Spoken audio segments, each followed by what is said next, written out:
കടന്നു പോകുന്നു. ആർക്കും ആരെയും നോക്കാൻ നേരമില്ല. ഓരോരുത്തർക്കും മതിയത്തക്ക കാര്യങ്ങൾ ഓരോരുത്തർക്കുമുണ്ട് എന്നാണ് അള്ളാഹു തുടർന്ന് പറയുന്നത്.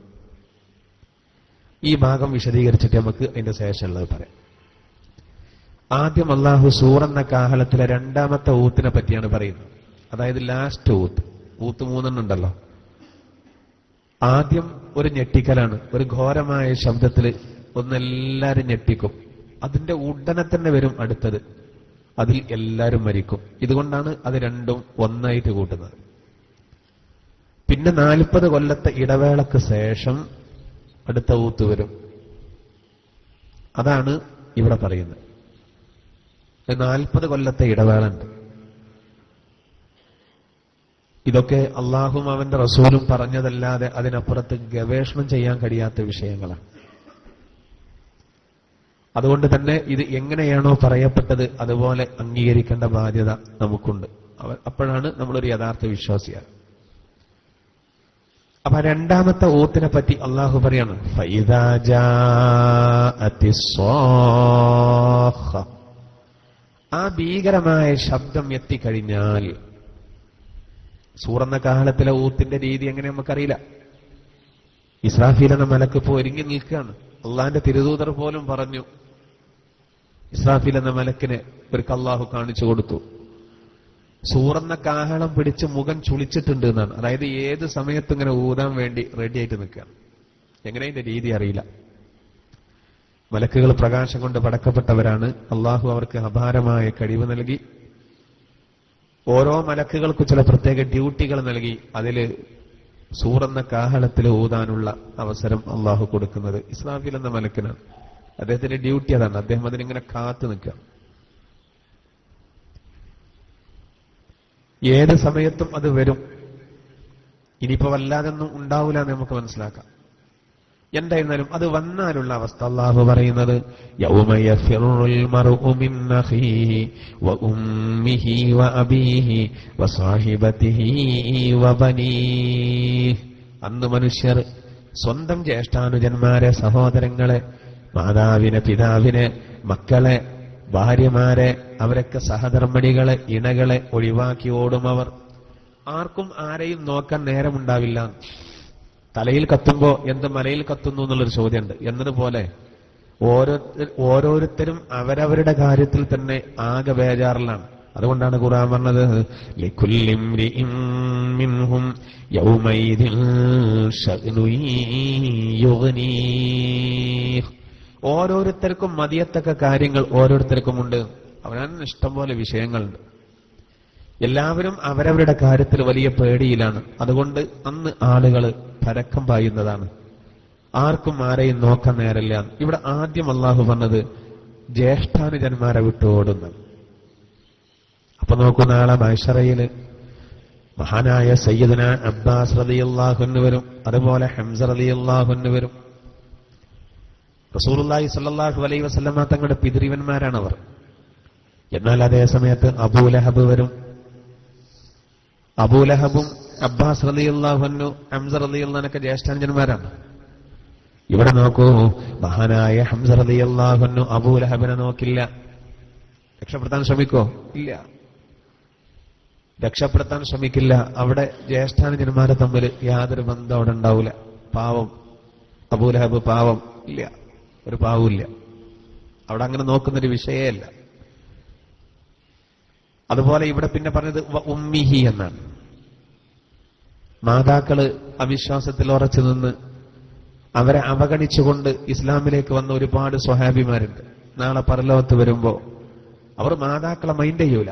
അതുപോലെ പിതാക്കളെ, അത് നമ്മുടെ ഉമ്മത്തിൽ മാത്രമല്ല, അള്ളാഹുവിന്റെ ഖലീൽ എന്ന് പറയപ്പെട്ട സയ്യിദുനാ ഖലീലുല്ലാഹി ഇബ്രാഹിം അലൈഹിസ്സലാം നാളെ പരലോകത്ത് വരുമ്പോ സ്വന്തം പിതാവായ ആദറിനെ മൈൻഡ് ചെയ്യില്ല.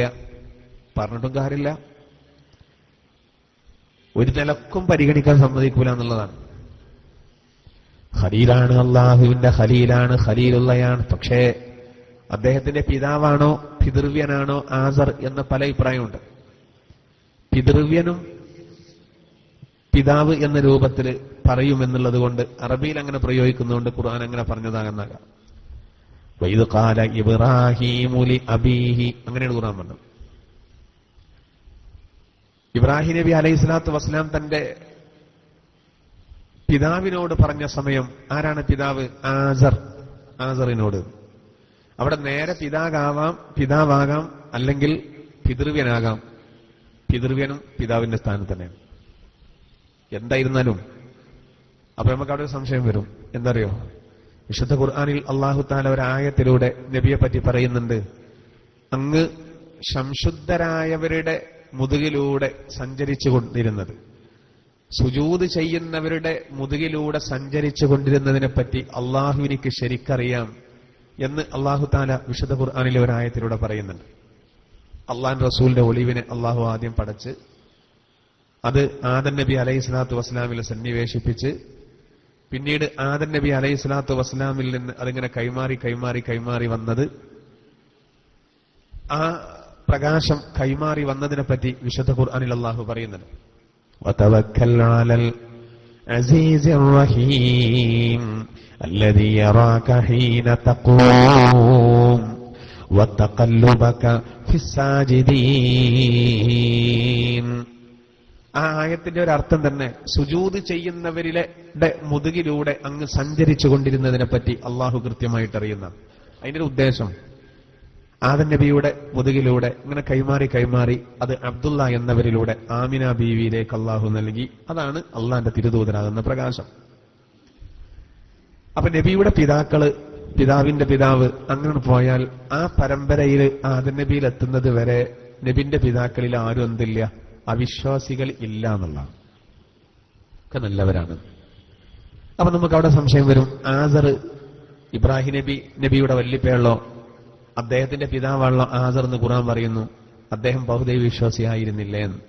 അപ്പൊ ഇതിന് രണ്ട് നിലക്ക് അർത്ഥമുണ്ട്. ഒന്ന്, ശുഅറാ സൂറത്തിൽ അള്ളാഹു പറഞ്ഞത് ഒരിക്കലും വൈരുദ്ധ്യാവൂല. നബിയുടെ ഒളിവ് വന്നതിനെ പറ്റി പറഞ്ഞത് അതിലൊരിക്കലും വൈരുദ്ധ്യം വരൂല. എന്നാൽ പിന്നെ അതുകൊണ്ടുള്ള ഉദ്ദേശം ആസർ പിതൃവ്യനാകാം, നേരെ പിതാവല്ല എന്നാണ് ഒരു വ്യാഖ്യാനം. അല്ല, ഒരു വിഭാഗം മുഫസ്സിറുകൾ പറയുന്നത് അദ്ദേഹം നേരെ പിതാവാണ് എന്ന് വെച്ചാൽ തന്നെ പ്രശ്നമില്ല. അള്ളാഹുവിന്റെ തിരുദൂതരുടെ ഒളിവ് ആദം നബിയിൽ നിന്ന് ഇങ്ങനെ കൈമാറ്റം ചെയ്യപ്പെട്ട് ആസറിൽ എത്തിയ സന്ദർഭം അദ്ദേഹം വിഗ്രഹങ്ങളെ ആരാധിച്ചിട്ടില്ല. ആസറിൽ നിന്ന് അത് ഖലീലുല്ലാഹി ഇബ്രാഹിം നബി അലൈഹിസ്സലാത്തു വസ്സലാമിലേക്ക് അള്ളാഹു സന്നിവേശിപ്പിച്ചതിന്റെ ശേഷമാണ് അദ്ദേഹം ബഹുദൈവ ആരാധന തുടങ്ങിയത് എന്നാണ്. നബിന്റെ ഒളിവുള്ള സമയത്ത് അദ്ദേഹത്തിൽ നിന്ന് അങ്ങനെ തെറ്റ് വന്നിട്ടില്ല. നമ്മുടെ വിഷയം നാളെ പരലോകത്ത് വെച്ച് ഓരോരുത്തരുമോടും വാപ്പാനെ വിട്ടോടും. ഇവിടെ നോക്കൂ, ഖലീലുല്ലാഹി ഇബ്രാഹിം നബി അലൈഹിസ്സലാം തന്റെ പിതാവായ ആസറിനെ അവിടെ മൈൻഡ് ചെയ്യില്ല. വാപ്പല്ലേ പാവം, ഇല്ലല്ല, അവിടെ അങ്ങനെ ഒരു ബന്ധേ ഇല്ല, ഒരു ബന്ധമില്ല. അള്ളാഹു പിന്നെ പറയുന്നത് വസാഹിബതിഹി വബനീ, സഹധർമ്മിണിയെ വിട്ടുപോടും. ഭാര്യമാര് പഴച്ചുപോയാൽ പിന്നെ ആ ഭാര്യമാരെ കരകയറ്റാൻ സാധിക്കൂല സഹോദര. ഭാര്യമാർക്ക് വേണ്ടി ഇവിടെ നമ്മൾ തെറ്റെയ്യണ്ട, ഭാര്യമാർക്ക് വേണ്ടി തെറ്റിന് കൂട്ടു നിൽക്കണ്ട. നമ്മൾ ചിലപ്പോൾ കുറെ ശ്രദ്ധയുള്ള ആളുകളായിരിക്കും, ഭാര്യമാർക്ക് അത്ര ശ്രദ്ധ ഉണ്ടാവില്ല. അവര് പറയുന്ന കാര്യങ്ങൾ കേട്ട് നമ്മൾ തെറ്റിന് കൂട്ടു നിൽക്കണ്ട. എന്തുകൊണ്ട്? അള്ളാഹുവിന്റെ പ്രവാചകന്മാരിൽ നിന്ന് വലിയ സ്ഥാനമുള്ള ആളാണ് സയ്യിദുനാ നൂഹ് അലൈഹിസ്സലാം, ഷൈഖുൽ അംബിയ എന്ന പേരിൽ അറിയപ്പെടുന്ന ആള്. അങ്ങനെയുള്ള സയ്യിദുനാ നൂഹ് നബി അലൈഹിസ്സലാത്തു വസ്സലാം തന്റെ ഭാര്യയെ നാളെ മൈൻഡ് ചെയ്യില്ല, കാരണം ആ ഭാര്യ പഴിച്ചുപോയവളാണ്. അള്ളാഹുവിന്റെ പ്രവാചകന്മാരിൽ ഇബ്രാഹിം നബിയുടെ കാലത്ത് ജീവിച്ച പ്രവാചകനാണ് ലൂത്ത് നബി അലൈഹിസ്സലാം. ലൂത്ത് നബിയുടെ ഭാര്യ പിഴച്ചുപോയതുകൊണ്ട് നാളെ പരലോകത്ത് ആ ലൂത്ത് നബി അലൈഹിസ്സലാത്തു വസ്സലാം തന്റെ ഭാര്യനെ വിട്ടോടും. അള്ളാഹു അവസാനം പറയുന്നത് യൗമ യഫിറുൽ മർഉ മിൻ അഖീഹി വഉമ്മിഹി വഅബീഹി വസ്വാഹിബതിഹി വബനീഹി. മക്കളെ വിട്ടോടും. മക്കള് മോശക്കാരാണെങ്കിൽ വാപ്പാരെ ആ മക്കളെ നോക്കൂല, മക്കള് മാതാപിതാക്കളെ നോക്കൂല എന്നുള്ളത് നേരത്തെ പറഞ്ഞു. അള്ളാഹുവിന്റെ പ്രവാചകന്മാരിൽ നിന്ന് നേരത്തെ പറഞ്ഞ ഷൈഖുൽ അംബിയ എന്ന പേരിൽ അറിയപ്പെടുന്ന നൂഹ് നബി അലൈഹിസ്സലാം തന്റെ മകനെ മൈൻഡ് ചെയ്യില്ല, മകനെ വിട്ടോടും. മകൻ പഴച്ചുപോയി, ആരാണെങ്കിലും പഴച്ചാത്രേ ഉള്ളൂ. അപ്പൊ ആർക്കും ആരെയും നോക്കാൻ നേരല്ല. ദുനിയാവിൽ നമ്മൾ വളരെയധികം സ്നേഹിക്കുന്നവരും വളരെയധികം ഇഷ്ടപ്പെടുന്നവരാണല്ലോ ഇവര്, എന്നാൽ ഇവരെ മൈൻഡ് ചെയ്യൂല. അതുകൊണ്ട് തന്നെ ഇവർക്ക് വേണ്ടി നമ്മൾ ദീന് നഷ്ടപ്പെടുത്തരുത്. ഇവിടെ ആദ്യം അള്ളാഹു പറഞ്ഞ ജ്യേഷ്ഠാഞ്ജന്മാരെ പറ്റിയാണ്. ഇവിടെ നമുക്ക് ഒരുപാട് സ്വഹാബിമാര് മാതൃകയുണ്ട്. മുസ്അബ് റളിയല്ലാഹു അൻഹു അള്ളാഹുവിന്റെ ഇസ്ലാം സത്യമാണെന്ന് ബോധ്യപ്പെട്ടപ്പോ പിന്നെ അവിടെ ജ്യേഷ്ഠാഞ്ജന്മാരെ നോക്കിയില്ല. അദ്ദേഹം ഇസ്ലാം സ്വീകരിച്ചപ്പോ ജ്യേഷ്ഠാനുജന്മാർ അവർ നിർബന്ധിപ്പിച്ചില്ലേ, ഇസ്ലാമിൽ നിന്ന് രാജിവെക്കാൻ സമ്മതിച്ചില്ല. അവസാനം ആ ജ്യേഷ്ഠാനുജന്മാർ അദ്ദേഹത്തെ മർദ്ദിച്ചു. അദ്ദേഹം പതറിയില്ല. ആകെയുള്ള ഒരു തുണിയുമായി അദ്ദേഹം നബിയുടെ അരികിലേക്ക് വന്നു. തുണിയുള്ളൂ, മുതലൊരുപാടുണ്ട്. പുതിയ മതത്തിൽ നിന്ന് പിന്തിരിയാതെ വാപ്പാന്റെ മുതൽ തരൂലെന്ന് പറഞ്ഞു. എന്നാ പിന്നെ മുതൽ വേണ്ടാന്ന് തീരുമാനിച്ചു.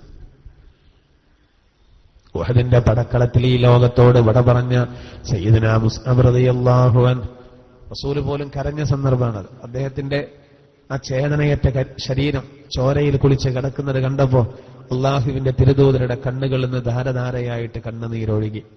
നബി അത്ര ഇഷ്ടപ്പെട്ട സ്വഹാബിയായിരുന്നു. ഒരു പ്രതികൂല സാഹചര്യത്തിൽ സത്യത്തിൽ ഉറച്ചു നിൽക്കുമ്പോൾ അങ്ങനെയുള്ള അടിയും കുത്തും വാങ്ങി ഇടങ്ങാറായി. നേരെ മറിച്ച് ചെറിയൊരു ചേഞ്ചിങ്ങിന് തയ്യാറായിരുന്നുവെങ്കിൽ പിതാവിന്റെ സ്വത്തൊരുപാടുണ്ടായിരുന്നു, സുഖമായിട്ട് ജീവിക്കാമായിരുന്നു. വേണ്ട തീരുമാനിച്ചു. അവിടെ ജ്യേഷ്ഠന്മാരൊക്കെ ഒഴിവാക്കി അന്ന് വേണ്ട തീരുമാനിച്ചു. സത്യത്തിന് വേണ്ടി അതെല്ലാം ത്യജിക്കാൻ അദ്ദേഹം തയ്യാറായി. അതുകൊണ്ട് തന്നെ പ്രവാചകർക്ക് അദ്ദേഹത്തോട് ആ ചെറുപ്പക്കാരനോട് വലിയ താല്പര്യമായിരുന്നു. ഇവിടെ അല്ലാഹു പറയുന്നത്, പിന്നീട് പറയുന്നത് സ്വന്തം ഉമ്മാനെയാണ്. സത്യത്തിന് വേണ്ടി ഉമ്മാനെ ഒഴിവാക്കേണ്ടി വരുന്നുണ്ട്. നമ്മുടെ മാതാപിതാക്കള് അവർ അവിശ്വാസികളാണെങ്കിലും അവരെ നമ്മൾ പരിപാലിക്കണം. ഇപ്പൊ മാതാവ് ഇസ്ലാമെന്ന് രാജിവെച്ചു, തിന്നാൻ കൊടുക്കണം, നമ്മളവരെ മൈൻഡ് ചെയ്യണം. പക്ഷേ അവർ ഒരു തെറ്റിലേക്ക് പ്രേരിപ്പിച്ചാൽ ഒരിക്കലും എന്ത് ചെയ്യരുത്, അംഗീകരിക്കാൻ പാടില്ല. എന്നാൽ അവര് മാതാപിതാക്കളാണെന്നുള്ള പരിഗണനയ്ക്ക് അവർക്ക് എന്ത് ചെയ്യാൻ കൊടുക്കുക. ഈ സംബന്ധമായിട്ട് ഇസ്ലാമിക ചരിത്രത്തിലെ സുപ്രധാനമായൊരു സംഭവമാണ് 17ാമത്തെ വയസ്സിൽ ഇസ്ലാം സ്വീകരിച്ച സയ്യിദുനാ സഅദ് ബിൻ അബി വഖാസ് റളിയല്ലാഹു അൻഹു. സ്വർഗം കൊണ്ട് സന്തോഷ വാർത്ത അറിയിക്കപ്പെട്ട 10 പേരുണ്ട്. സ്വർഗം കൊണ്ട് സന്തോഷ വാർത്ത അറിയിക്കപ്പെട്ട ആ 10 പേരിൽ ഒരാളാണ് ആര്? Saad bin Abi Waqqas. ഇന്നത്തെ കുട്ടികൾക്കൊക്കെ വലിയൊരു മാതൃകയാണ്. 17 വയസ്സ് ജീവിതത്തിന്റെ പുഷ്പിത ഘട്ടാണത്. 17 to 33 ഏറ്റവും നല്ല ടൈമാണ്. 40 അതിന്റെ ഏറ്റവും നല്ല ടൈമാണ്. ഇപ്പൊ നമ്മളിങ്ങനെ കൂട്ടുന്നുണ്ടാവും, എന്റെ ഇപ്പൊ എത്രയായി എന്നുള്ള, ഞാൻ ഇപ്പൊ ഏത് സ്റ്റേജിലാണുള്ളത് എന്നുള്ളത്. സഹോദര, ജീവിതത്തിന്റെ ഏറ്റവും നല്ല ഘട്ടമായ 17ാമത്തെ വയസ്സിലാണ് സഅദ് ബിൻ അബി വഖാസ് റളിയല്ലാഹു അൻഹു പുണ്യ ഇസ്ലാമിലേക്ക് കടന്നു വരുന്നത്. അവരുടെ മാതാവ് ബഹുദൈവ വിശ്വാസിനിയായിരുന്നു. ഉമ്മ ഉടനെ തന്നെ വിളിച്ചിട്ട് മകനോട് പറഞ്ഞു, ഞാൻ കേൾക്കുന്നത് ശരിയാണോ മോനെ? നീ ഇസ്ലാം സ്വീകരിച്ചു എന്ന് പറയുന്നത് ശരിയാണോ? അതെ. എന്നാൽ നീ അതിൽ നിന്ന് രാജിവെക്കണം, ഒരിക്കലും സ്വീകരിക്കരുത്. ഈ കുട്ടി പറഞ്ഞു, അത് പറയരുതുമ്മ, ഞാൻ അതിൽ നിന്ന് മാറുന്ന പ്രശ്നമില്ല. ഈ സന്ദർഭത്തിൽ ഈ ഉമ്മ എന്താ ചെയ്തറിയോ? ഉമ്മാക്കൊരു വാശി, ഇസ്ലാമിന് രാജിവെക്കാറ് ഞാൻ വെള്ളം കുടിക്കൂല, ഭക്ഷണം കഴിക്കൂല, വാശി പിടിച്ചു. സഅദ് റളിയല്ലാഹു അൻഹു ഉമ്മാനോട് പറഞ്ഞു, ഞാൻ ഒരിക്കലും ഇസ്ലാമിന് രാജിവെക്കൂല ഉമ്മ, നിങ്ങളോട് എനിക്ക് സ്നേഹമുണ്ട്, പക്ഷെ നിങ്ങൾ ഭക്ഷണം കഴിക്കണം. ചരിത്രത്തിലൊരു വലിയ നിരാഹാരമാണ്, ഒറിജിനൽ നിരാഹാരം. ഈ ഉമ്മ ഒരു തുള്ളി വെള്ളം കുടിച്ചില്ല. രാവിലെയാണ് തുടങ്ങിയത്, വൈകുന്നേരമായി, പിറ്റേന്ന് രാവിലായി, 24 മണിക്കൂറായി. വൃദ്ധയാണ്. 48 മണിക്കൂറായി. അപ്പോഴേക്കും ഇത് പറ്റ അവശയായി. പലരും നിർബന്ധിപ്പിച്ചു സഅദ് റളിയല്ലാഹു അൻഹുവിനോട്, പെറ്റതള്ളല്ലേ, ഇസ്ലാമിന് രാജിവെച്ചതാണ്. സഅദ് റളിയല്ലാഹു അൻഹു സമ്മതിച്ചില്ല. അവസാനം കുടുംബക്കാർ അടിയന്തരമായിട്ട് യോഗം ചേർന്നു. എന്നിട്ട് അവര് സഅദ് റളിയല്ലാഹു അൻഹുവിനോട് പറഞ്ഞു, എന്ത്, ഉമ്മാന്റെ ജീവൻ രക്ഷിക്കാൻ വേണ്ടിയിട്ട് താങ്കൾ ഇസ്ലാമിന് രാജിവെക്കണം. പക്ഷെ 48 മണിക്കൂർ ഒരു തുള്ളി വെള്ളം കുടിക്കാതെ വാശിക്ക് കിടക്കുന്ന ആ സ്ത്രീയുടെ, നിരാഹാരം അനുഷ്ഠിക്കുന്ന ആ സ്ത്രീയുടെ കാതില് മഹാനായ സഅദ് ബിൻ അബി വഖാസ് റളിയല്ലാഹു അൻഹു മന്ത്രിച്ചു, ഉമ്മ, നിങ്ങൾ ഞാൻ ഇസ്ലാമിൽ നിന്ന് രാജിവെക്കാത്തതുകൊണ്ട് നിരാഹാരം അനുഷ്ഠിച്ചു. അങ്ങനെ നിങ്ങൾ മരിച്ചു, വീണ്ടും നിങ്ങൾക്ക് ജന്മം ലഭിച്ചു, വീണ്ടും നിങ്ങൾ നിരാഹാരം അനുഷ്ഠിച്ചു, വീണ്ടും നിങ്ങൾ മരിച്ചു, അങ്ങനെ 100 തവണ ആവർത്തിച്ചാലും ഞാൻ ഇസ്ലാമിൽ നിന്ന് രാജിവെക്കൂല ഉമ്മ, വേണമെങ്കിൽ വെള്ളമോ ഭക്ഷണമോ കഴിച്ചോളൂ. അക്ഷരാർത്ഥത്തിൽ സഅദ് റളിയല്ലാഹു അൻഹുവിന്റെ അചഞ്ചലമായ ദൃഢമായ വിശ്വാസത്തിന് മുന്നിൽ ആ പെണ്ണ് പതറിപ്പോയി എന്നാണ് ചരിത്രം പറയുന്നത്.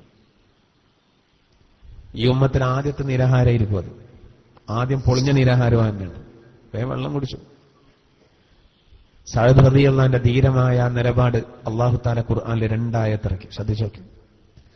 അഊദു ബില്ലാഹി മിനശ് ശൈത്വാനിർ റജീം. ബിസ്മില്ലാഹിർ റഹ്മാനിർ റഹീം.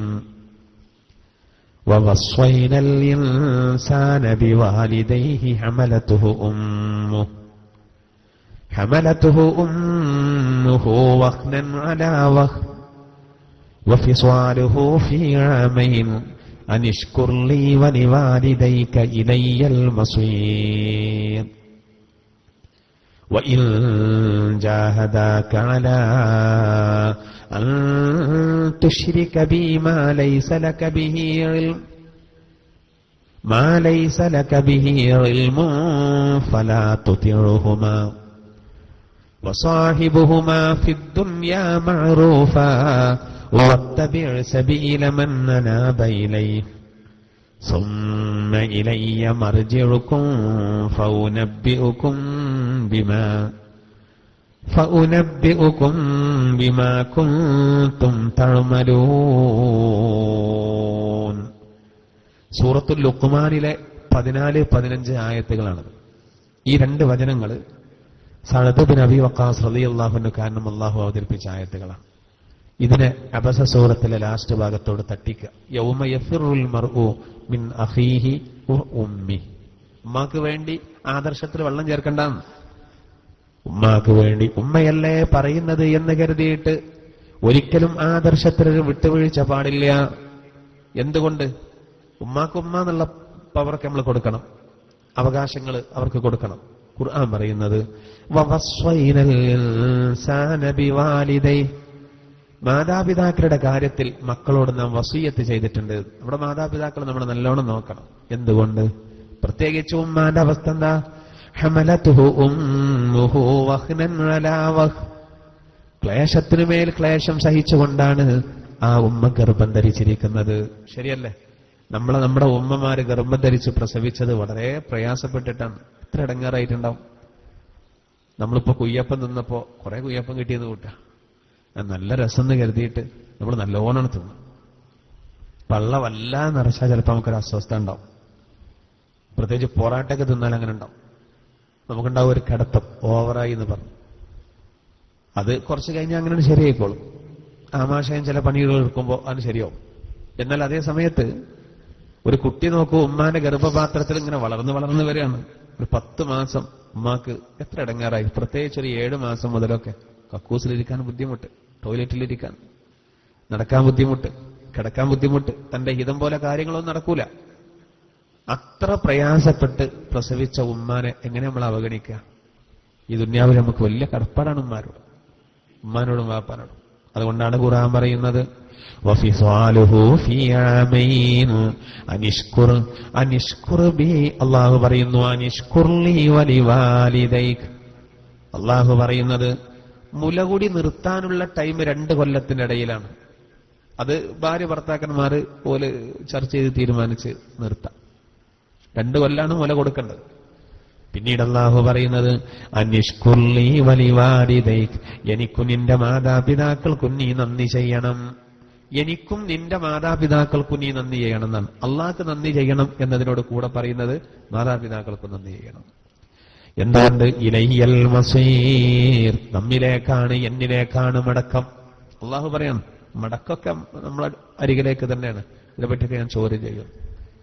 എന്നാൽ അതേസമയം സഅദ് റളിയല്ലാഹുവിന്റെ നിലപാടിനെ ശരിവെച്ച് അല്ലാഹു പറയുന്നത് വഇൻ ജാഹദാക അലാ അൻ തുശ്രിക ബി മാ ലൈസ ലക ബിഹി ഇൽം ഫലാ തുതിഉഹുമാ.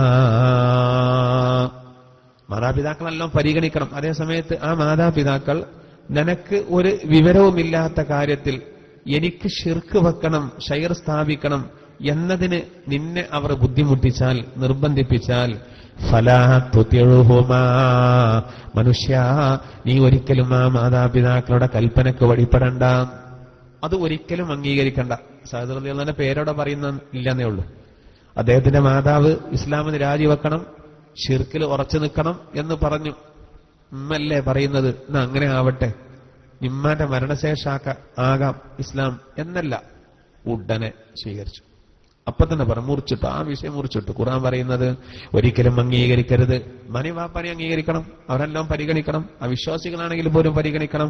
പക്ഷേ അവർ ശിർക്ക് ചെയ്യാൻ പറഞ്ഞാൽ, ഒരു തെറ്റ് ചെയ്യാൻ പറഞ്ഞാൽ അത് ഒരിക്കലും അംഗീകരിക്കണ്ട.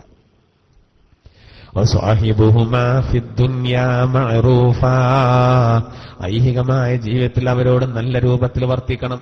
അപ്പൊ പിന്നെ മുസ്ലിങ്ങളായ ഈമാനുള്ള അമ്മാരും വാപ്പാരും നമ്മൾ എങ്ങനെ നോക്കേണ്ടി വരും? മതത്തിന്റെ പുറത്താണെങ്കിൽ പോലും അവരെ പരിഗണിക്കാനാണ് ഖുർആൻ പറയുന്നത്. ഒരു തെറ്റ് ചെയ്യാൻ പറഞ്ഞാൽ കേൾക്കണ്ടാവും. അപ്പം മതത്തിന്റെ അകത്താണെങ്കിലും അങ്ങനെ തന്നെയാണ്. ഉമ്മയോ വാപ്പയോ ഒരു തെറ്റ് ചെയ്യാൻ നമ്മളെ പ്രേരിപ്പിച്ചാൽ അത് നമ്മൾ എന്ത് ചെയ്യരുത്? സ്വീകരിക്കരുത്. വാപ്പ പറയല്ലേ, ഉമ്മ പറയല്ലേ എന്നല്ല, ആര് പറഞ്ഞാലും സ്വീകരിക്കണ്ട. എന്നിലേക്ക് കേരിച്ചു മടങ്ങിയവരുടെ മാർഗത്തെ നിങ്ങൾ പിന്തുടർന്നോ. സുമ്മയിലയ്യ മർജിഉക്കും ഫഉനബ്ബിഉക്കും ബിമാ കുൻതും തഅമലൂൻ. അല്ലാഹു പറയുന്നത്, പിന്നെ നിങ്ങളുടെ മടക്കം നമ്മിലേക്കാണ്, അന്ന് നാം നിങ്ങൾ ചെയ്ത പ്രവർത്തനങ്ങളെ പറ്റി നിങ്ങൾക്ക് വിവരം നൽകും. അത് നിങ്ങളെ ഓർമ്മപ്പെടുത്തും ഞാൻ. അതുകൊണ്ട് നല്ലോണം ശ്രദ്ധിച്ചോളി. ഉമ്മാക്കും വാപ്പാക്കും വേണ്ടിയാണെങ്കിൽ പോലും നമ്മുടെ ആദർശം ഒരിക്കലും പണയം വെക്കാൻ പാടില്ല എന്നുള്ള കാര്യം അല്ലാഹു തആല പഠിപ്പിക്കാം. ഇതിന്റെ വ്യാഖ്യാനത്തിൽ കാണാം, ഒരു സംഘം യാത്ര പോകുമ്പോ ഒരു സ്ഥലത്ത് ഒരു കഴുതയുടെ ഭീകരമായ ശബ്ദം. തൊട്ടടുത്തൊരു വീട് കണ്ടു. ശ്മശാനത്തിലെ ഖബറിൽ നിന്നാണ് സഹോദര ആ ശബ്ദം വരുന്ന, ഒരു കഴുതയുടെ അലറല്. യാത്രാസംഘം തൊട്ടടുത്ത വീട്ടിലേക്ക് പോയി. അവിടെ ഒരു വൃദ്ധയായ സ്ത്രീ. അവരോട് ചോദിച്ചു, എന്താണത്? ആ വൃദ്ധയായ സ്ത്രീ കരഞ്ഞുകൊണ്ട് പറഞ്ഞു കൊടുത്തു, എന്റെ മകനിൽ നിന്നാണ് ആ ശബ്ദം വരുന്നത്. ജീവിതകാലത്ത് എന്റെ മകൻ എന്നെ വിളിച്ചിരുന്നത് കഴുത എന്നായിരുന്നു. മാതാവ് പറയാ, എന്റെ മകൻ എന്നെ കഴുത എന്നതല്ലാതെ വിളിക്കൂല. അവസാനം എന്റെ മകന് വന്ന അവസ്ഥയാണത്. ചിന്തിക്കണങ്ങള്. ഉമ്മാനെയും വാപ്പാനെയും അവഗണിച്ചാല് ദുന്യാവിൽ തന്നെ എന്റെ ഗുരുത്തകേട് തട്ടുന്നതാണ്.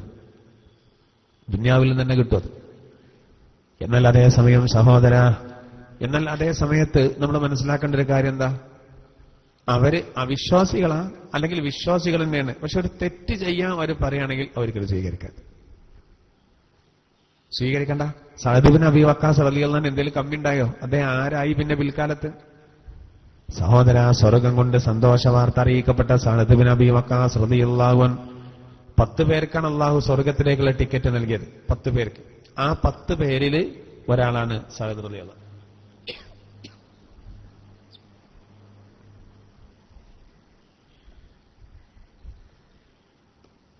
അദ്ദേഹത്തിന് അള്ളാഹു തആല ഒരുപാട് കറാമത്ത് കൊടുത്തു. അദ്ദേഹത്തിന്റെ മാതാവ് അദ്ദേഹത്തിന് മുന്നിൽ പതറിപ്പോയല്ലോ, ആദർശത്തിന് മുന്നിൽ. അതുകൊണ്ട് തന്നെ അദ്ദേഹം വലിയ കാര്യപ്പെട്ട ആളായി, സ്വർഗം കൊണ്ട് സന്തോഷ വാർത്ത അറിയിക്കപ്പെട്ട ആളായി. ഉമറുൽ ഫാറൂഖ് റളിയല്ലാഹു അൻഹു ഭരണം നടത്തുമ്പോൾ കൂഫയുടെ ഗവർണറായിരുന്നു അദ്ദേഹം. അങ്ങനെ അദ്ദേഹത്തിന്റെ പേരിൽ ചിലർ പരാതി പറഞ്ഞു. ആര്? കൂഫ ഗവർണറായ സഅദ് ഇബ്നു അബീ വഖാസ് റളിയല്ലാഹു അൻഹു ആ ഏരിയ ഭരിക്കുമ്പോൾ അദ്ദേഹത്തിന്റെ ഭരണത്തിൽ ഒരുപാട് വീഴ്ചകളുണ്ട് എന്ന് ചിലരൊക്കെ അദ്ദേഹത്തെ പറ്റി പറഞ്ഞു. അതുണ്ടല്ലോ, ആ അസൂയ കാരണം പറയും. ഉമറുൽ ഫാറൂഖ് റളിയല്ലാഹു അൻഹു കൂഫയിൽ വന്നു. ഓരോ പള്ളിയിലും കയറി നിസ്കരിക്കാൻ വന്ന ആളുകളെ രഹസ്യമായിട്ട് വിളിച്ചിട്ട് ചോദിക്കും, സഅദിനെ പറ്റി നിങ്ങളെ അഭിപ്രായം എന്താ? ഓ, സഅദ് വളരെ മാന്യനാണല്ലോ. സഅദ് ഇബ്നു അബീ വഖാസ് റളിയല്ലാഹു അൻഹു നീതിയോടുകൂടെ കാര്യങ്ങൾ നിർവഹിക്കുന്നുണ്ട്. അപ്പോ മനസ്സിലായി, പരാതി വ്യാജമാണെന്ന് മനസ്സിലായി. ഒരുപാട് പള്ളികളിൽ കയറി. അവസാനം കൂഫയിലൊരു പള്ളിയിൽ കയറിയപ്പോ ആ പള്ളിയിലെ ഒരു വൃദ്ധൻ സഅദ് ഇബ്നു അബീ വഖാസ് റളിയല്ലാഹു അൻഹു അദ്ദേഹത്തിനോട് ചോദിച്ചു, ഉമർ റളിയല്ലാഹു അൻഹു, നിങ്ങളെ അഭിപ്രായം എന്താ സഅദിന്റെ ഭരണം? അയാള് വളരെയധികം ആക്ഷേപിച്ചു. സഅദ് വളരെ മോശം. പ്രത്യേകിച്ച് 3 കാര്യങ്ങളിൽ അദ്ദേഹത്തിന്റെ അടുത്ത് വീഴ്ചയുണ്ട്. ഒന്ന്, ഗനീമത്തിന്റെ മുതല് വിഹിതിക്കുന്ന സമയത്ത് നീതി പാലിക്കുന്നില്ല. യുദ്ധാനന്തരം എടുക്കുന്ന മുതലുണ്ടല്ലോ, ശത്രുക്കളിൽ നിന്ന് പിടിച്ചെടുക്കുന്നേ, അത് മുസ്ലിം യോദ്ധാക്കൾക്ക് വിഹിരിച്ചു കൊടുക്കും. അതിൽ അദ്ദേഹം അനീതി കാണിക്കുന്നുണ്ട്. ഒരു പരാതി അതാണ്. മറ്റൊന്ന്, യുദ്ധത്തിന് വേണ്ടി ആളുകളെ ഒരുക്കുമ്പോ യുദ്ധത്തിന് പോകേണ്ട നിർബന്ധിത ഘട്ടം വരുമ്പോ അദ്ദേഹം ഒഴിഞ്ഞു മാറുന്നുണ്ട്. ഈ വൃദ്ധൻ പരാതി കൊടുക്കുകയാണ് ഉമറുൽ ഫാറൂഖ് റളിയല്ലാഹു അൻഹു. മറ്റൊന്ന്, അദ്ദേഹത്തിന്റെ അരികിലേക്ക് വരുന്ന ഇതര കേസുകളിൽ അനീതി അദ്ദേഹം ചെയ്യുന്നുണ്ട്, ആളുകൾക്കനുസരിച്ച് വിധിക്കുന്നുണ്ട്. 3 വ്യാജായിരുന്നു. ആ വൃദ്ധൻ വെറുതെ തട്ടിവിട്ടതാണ്, അസൂയ കാരണം തട്ടിവിട്ടതാണ്. ഉമറുൽ ഫാറൂഖ് റളിയല്ലാഹു അൻഹു ഈ വിവരം സഅദ് ഇബ്നു അബീ വഖാസ് റളിയല്ലാഹു അൻഹു ക്വസ്റ്റ്യൻ ചെയ്തു. മെയിൻ ഖലീഫയാണ് ഉമർ റളിയല്ലാഹു അൻഹു. ഗവർണറായ സഅദ് ഇബ്നു അബീ വഖാസ് റളിയല്ലാഹു അൻഹു വല്ലാതെ വേദനിച്ചത് കേട്ടപ്പോ, ഒരു വൃദ്ധൻ അയാൾ ഇന്നാലിന്ന ആള് അങ്ങനെ പറഞ്ഞു എന്നറിഞ്ഞപ്പോ സഅദ് ഇബ്നു അബീ വഖാസ് റളിയല്ലാഹു അൻഹു ദുആ ചെയ്തു, അല്ലാഹുവേ, അദ്ദേഹത്തിന് ഒരു വൃദ്ധനായി ഒരുപാട് കാലം ദീർഘമായി ഇവിടെ ജീവിപ്പിച്ച് ഒരു വിപത്ത് അദ്ദേഹത്തിന് കൊടുക്കണമെന്നാണ് ദുആയിരുന്നു. മദ്ലൂമിന്റെ പ്രാർത്ഥന വേഗം സ്വീകരിക്കും അല്ലാഹു. ളാലിമീങ്ങൾ ശ്രദ്ധിക്കേണ്ട കാര്യമാണ്. ആക്രമിക്കപ്പെട്ടവന്റെ പ്രാർത്ഥന വേഗം ഉത്തരം കിട്ടും. അള്ളാന്റെ തിരുദൂതർ പറഞ്ഞു, നിങ്ങൾ മാതാപിതാക്കളെ പ്രാർത്ഥന ശ്രദ്ധിക്കണം, യാത്രക്കാരുടെ പ്രാർത്ഥന ശ്രദ്ധിക്കണം. യാത്രക്കാരുടെ പ്രാർത്ഥനയ്ക്ക് വേഗം ഉത്തരം കിട്ടും. യാത്രക്കാരെ ശല്യം ചെയ്യാൻ പാടില്ല. ഒരു യാത്രക്കാരൻ പള്ളിയിലേക്ക് നിസ്കരിക്കാൻ അവന്റെ ചെരുപ്പ് തട്ടിയിടാൻ പാടുണ്ടോ? അവരെ ദ്രോഹിക്കാൻ പാടില്ല.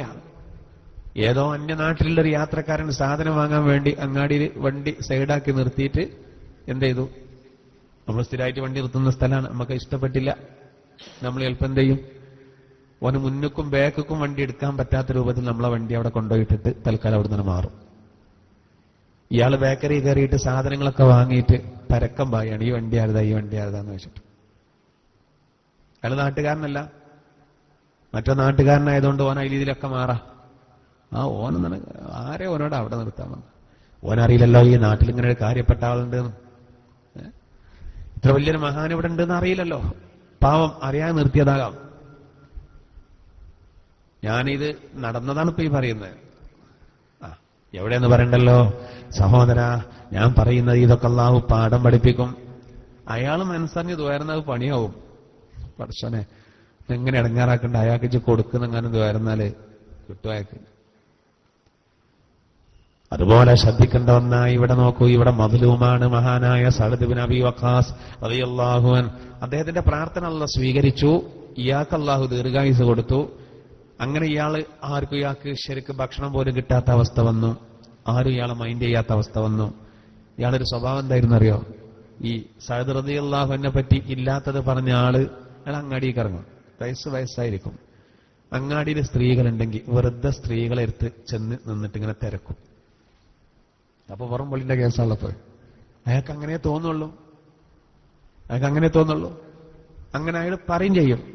അരസമായിട്ട് ഇങ്ങനെ പറയുതേ, സഅദിന്റെ പ്രാർത്ഥന പടച്ചോൻ സ്വീകരിച്ചതാണ് ഇന്ന് അയാൾക്ക് ബോധ്യപ്പെട്ടിരുന്നു എന്നാണ് ഞാൻ പറയുന്നത്. എന്താ അതിന്റെയൊക്കെ കാരണം? സഅദ് റളിയല്ലാഹു അൻഹുവിന്റെ ഈമാനാണ്. സ്വന്തം ഉമ്മാക്ക് വേണ്ടി സഹോദര ആദർശത്തിന്റെ കടക്ക കത്തിവെച്ചില്ല. അതിന്റെ കാരണം അദ്ദേഹത്തിന്റെ ആ ദൃഢവിശ്വാസമാണത്. എന്നെ ഞാൻ പറഞ്ഞ ഈ ചരിത്രം പറഞ്ഞത്. ഒരു യുദ്ധത്തിന് പോകുമ്പോൾ ടൈഗ്രീസ് നദിയുടെ മുകളിലൂടെ തന്റെ ഭടന്മാരെയും കൊണ്ട് മുകളിലൂടെ, വെള്ളത്തിന്റെ മുകളിലൂടെ നടന്നുപോയി സഅദ് ഇബ്നു അബീ വഖാസ് റളിയല്ലാഹു അൻഹു. അപ്പുറത്ത് പോണം. എങ്ങനെ പോണം? വാഹനമില്ല, കപ്പലില്ല. സഅദ് റളിയല്ലാഹു അൻഹു തന്റെ ഭടന്മാരോട് പറഞ്ഞു പോരൂന്ന് പറഞ്ഞു. എല്ലാരും ആകെ അന്തം വിട്ടു. തോണില്ല. നമ്മളിപ്പോ ഈ പുഴ കണ്ട് നേരെ മോളിൽ കൂടി കൊണ്ട് വരേ, എല്ലാരും കൂടി മോളിൽ കൂടിയാണ് നടത്തി. അങ്ങനെ ഉണ്ടാവും. മഹാനായ സഅദ് ഇബ്നു അബീ വഖാസ് റളിയല്ലാഹു അൻഹു നസ്തഈദു ബില്ലാഹ് എന്ന ചില ദിക്റുകൾ ഉദ്ധരിച്ചുകൊണ്ട് അതാണ് ചൊല്ലി. എന്നിട്ട് എന്ത് ചെയ്തു? ഭടന്മാരെയും കൂട്ടിയിട്ട് വെള്ളത്തിന്റെ മുകളിലൂടെ നടന്ന്, പാലത്തിന്റെ മുകളിലൂടെ പോകുന്ന പോലെ അദ്ദേഹം വെള്ളത്തിന്റെ മുകളിലൂടെ കാലടിക്ക് താഴ്ന്നു പോണില്ല. അനവധി കറാമത്തിന്റെ ഉടമയായിരുന്നു അദ്ദേഹം. അതിന്റെയൊക്കെ കാരണം എന്താ? അദ്ദേഹത്തിന്റെ ഈമാനാണ്. സഅദ് റളിയല്ലാഹു അൻഹുവിന്റെ ഈമാൻ നമുക്ക് വേണ്ടത്. ഉമ്മ എന്നുള്ള എല്ലാ അവകാശങ്ങളും കൊടുത്തു, പക്ഷേ മതത്തിന്റെ വിഷയത്തിൽ കൈയിടാൻ സമ്മതിച്ചില്ല. അതുകൊണ്ടല്ല ഇബ്രാഹിം നബി അലൈഹി സ്വലാത്തു വസ്സലാമിന്റെയും അവസ്ഥ.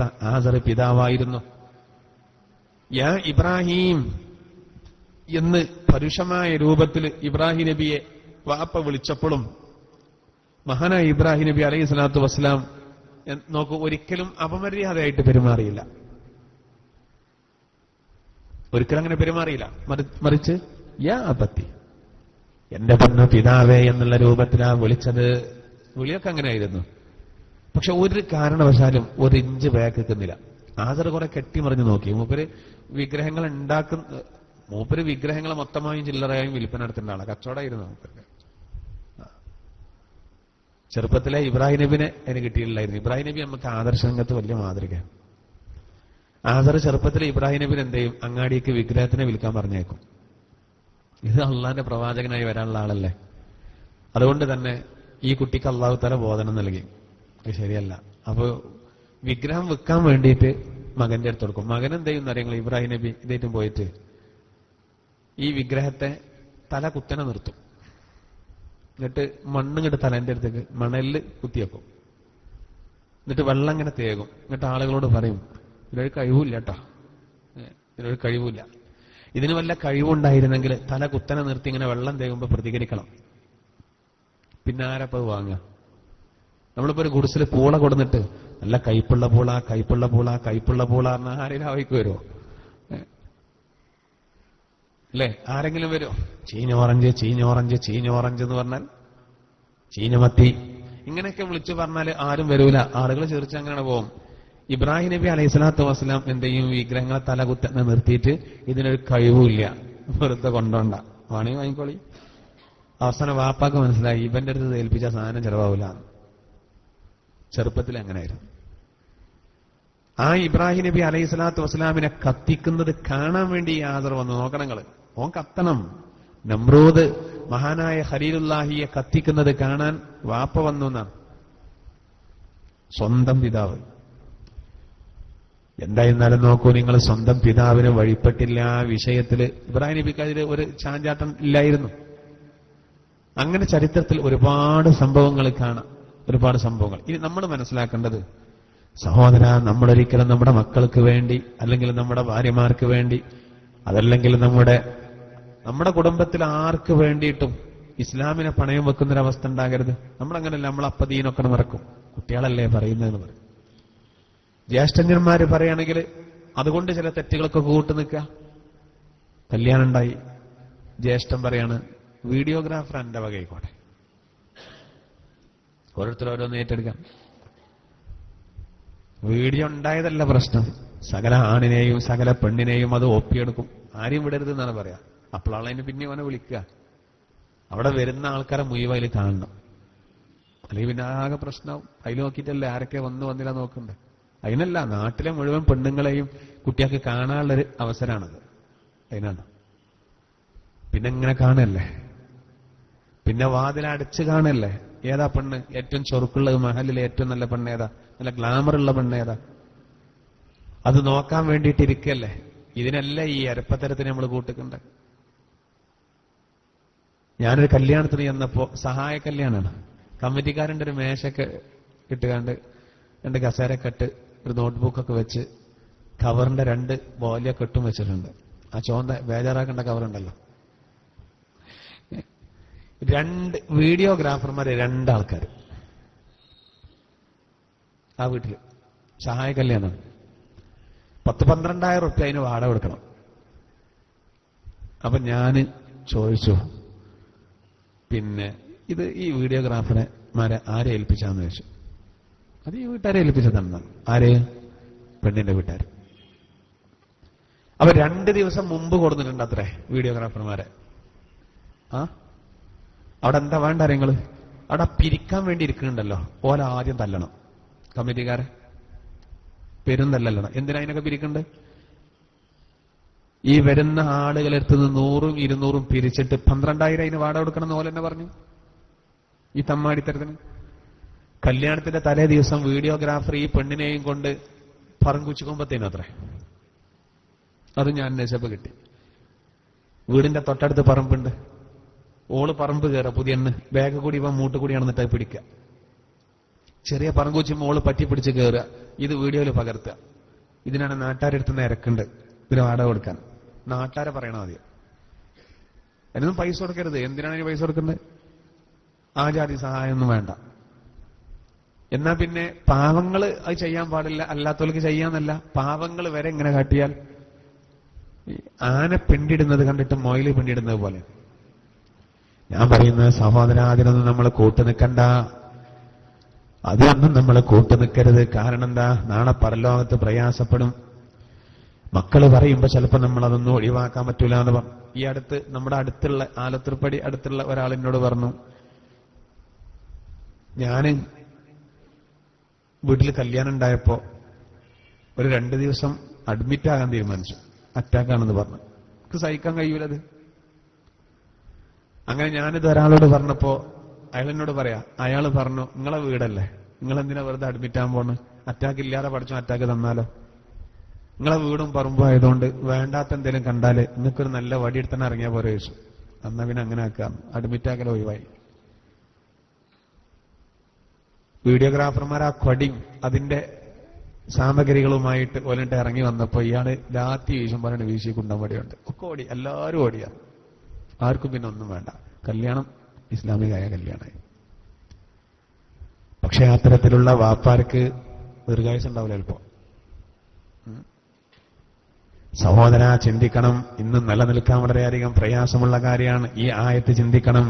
അള്ളാഹു പറയുന്നത് മനുഷ്യർ ഓടുന്ന ദിവസമാണത്. സ്വന്തം മക്കളെ വിട്ടു ഓടും. അതുകൊണ്ട് മക്കൾക്ക് വേണ്ടി നമ്മളൊരു തെറ്റിനൊരിക്കലും കൂട്ടുനിൽക്കണ്ട. ഒരിക്കലും കൂട്ടുനിൽക്കണ്ട. ഇന്ന് വാപ്പാർക്ക് പറയാൻ പറ്റാത്തൊരവസ്ഥയാണ്. ഇപ്പൊ കല്യാണം എന്ന് പറയുമ്പോൾ തന്നെ നമുക്ക് ബേജാറാണ്. എന്താ കാരണം? ഇന്ന് ഏറ്റവും കൂടുതൽ തമ്മാടിത്തരം വരുന്നത് കല്യാണത്തിന്റെ തലേന്നാണ്.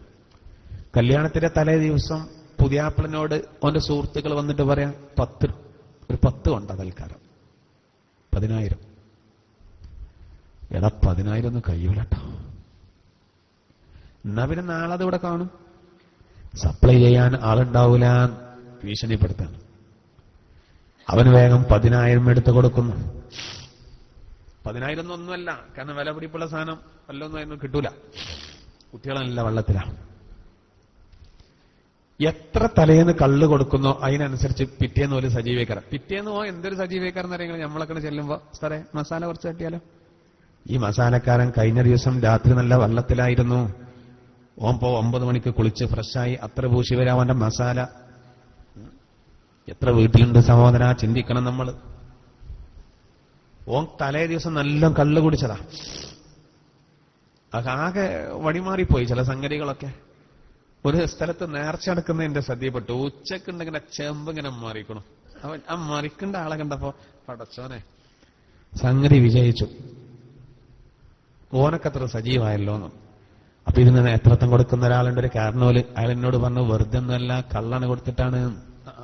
അങ്ങനെയുണ്ട്. അല്ലാതെ ഇപ്പൊ ഈ ഉച്ചക്ക് ആരെ അതിന് കിട്ടുക? മനസ്സുവല്ലാതെ വേദനിച്ചു പോയ ഒരു ആത്മീയ വിഷയമാണ് സഹോദര അവിടെ നടക്കുന്നത്.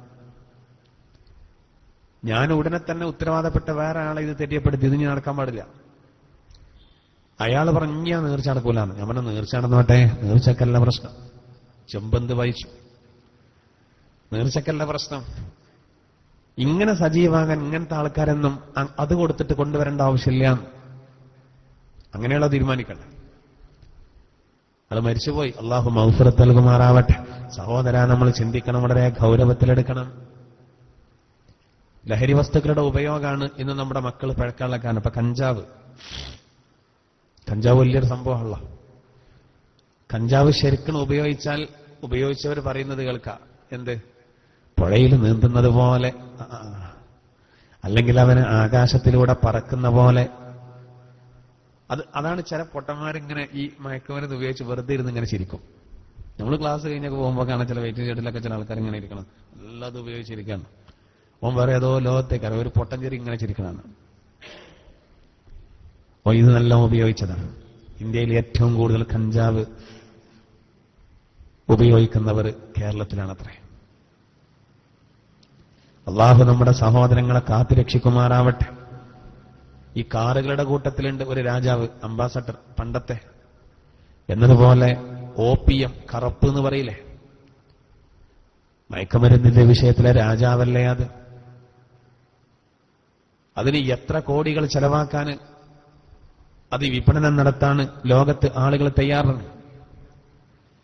അതുപോലെ അങ്ങനെ ഒരുപാട് വസ്തുക്കൾ അതിന് കിട്ടിയിട്ടില്ലെങ്കിൽ, കിട്ടാനുള്ള കാശ് ഇല്ലെങ്കിൽ അതിനുള്ള ഏത് വഴിയും സ്വീകരിക്കും. കൊക്കൈൻ, എത്ര അതിന്റെ വില.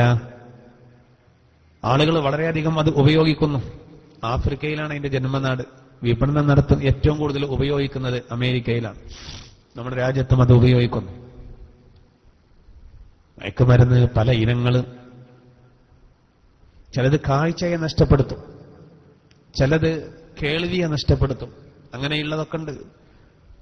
എന്നിട്ടും ആളുകൾ അത് ഉപയോഗിച്ചിട്ട് മഹാരോഗങ്ങൾ അവര് വിലക്ക് വാങ്ങാൻ. അള്ളാഹു ഒരു അനുഗ്രഹം ചെയ്തു തരുമ്പോൾ അതിന് നന്ദി ചെയ്യേണ്ടതിന് പകരം ചില ആളുകൾ ഇതൊക്കെയാണ് ഉപയോഗിക്കുന്നത്. കള്ള് ഷാപ്പിലേക്ക്, ഇപ്പൊ ഈ മുണ്ടുപറമ്പ് ബൈപ്പാസിലൂടെ ഇങ്ങനെ ചിലപ്പോൾ പോരുമ്പോ നമ്മുടെ മുന്നിലുണ്ടാവും ഒരു കാറ്. ആ കാറിന്റെ ബാക്കിലെ ഗ്ലാസ് മുഴുവനും മാഷാ അല്ലാ എന്നാണ്. പക്ഷെ ബാറിന്റെ അവിടെ എത്തുമ്പോ വണ്ടിയാണ് നേരെ ബാർക്ക് ഇങ്ങനെ തിരണം.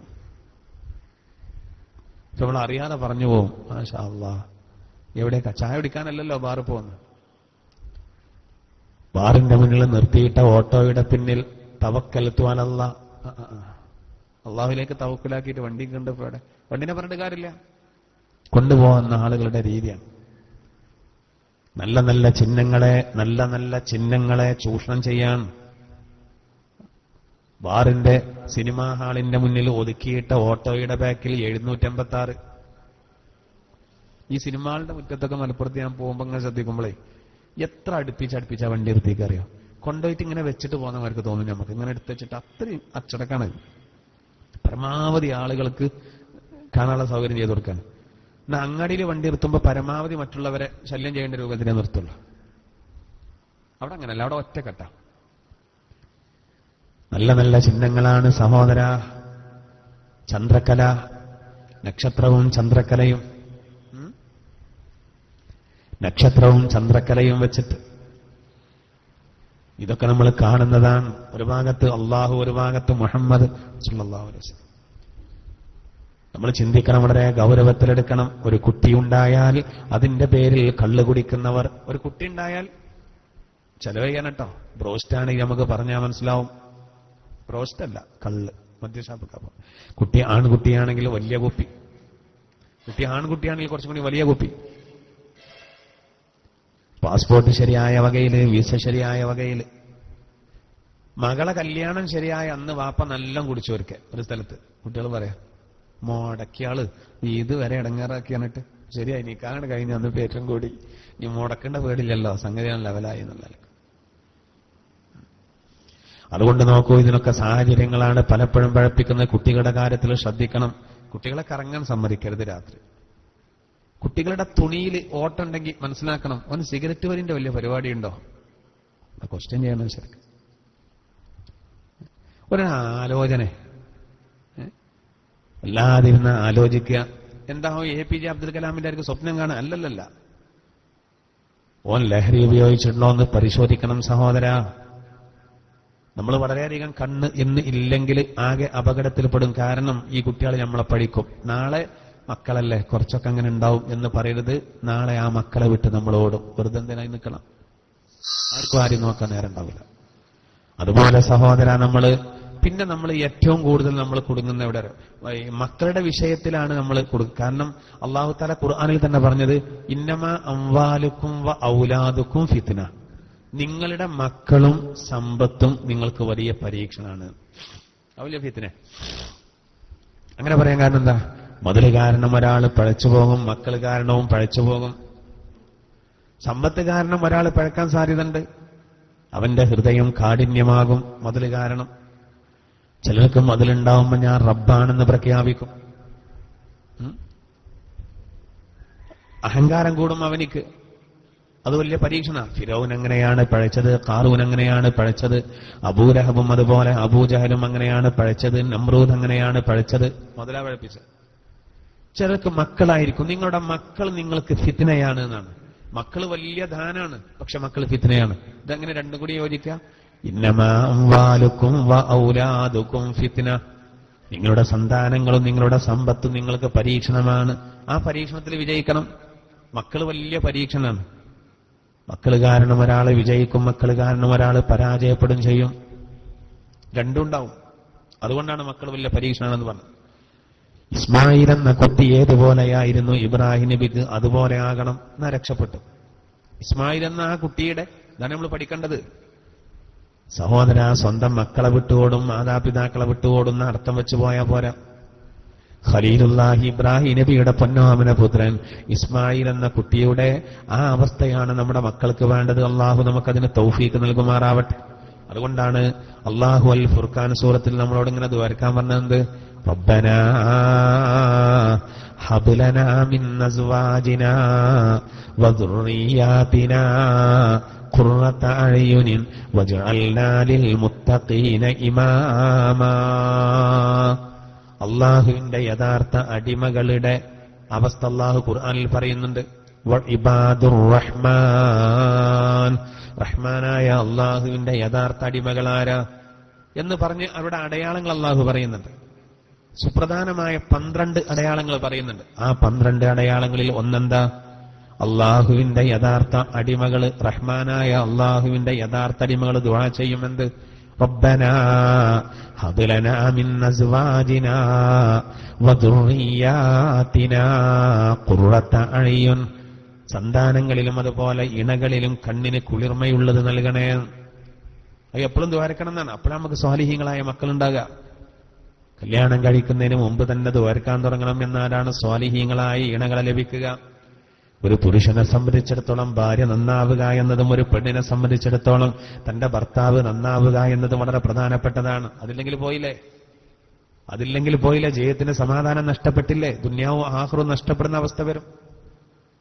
അതുകൊണ്ടാണല്ലോ അത് ഏറ്റവും ഫിറ്റാണ് ഇബ്രാഹിം നബി.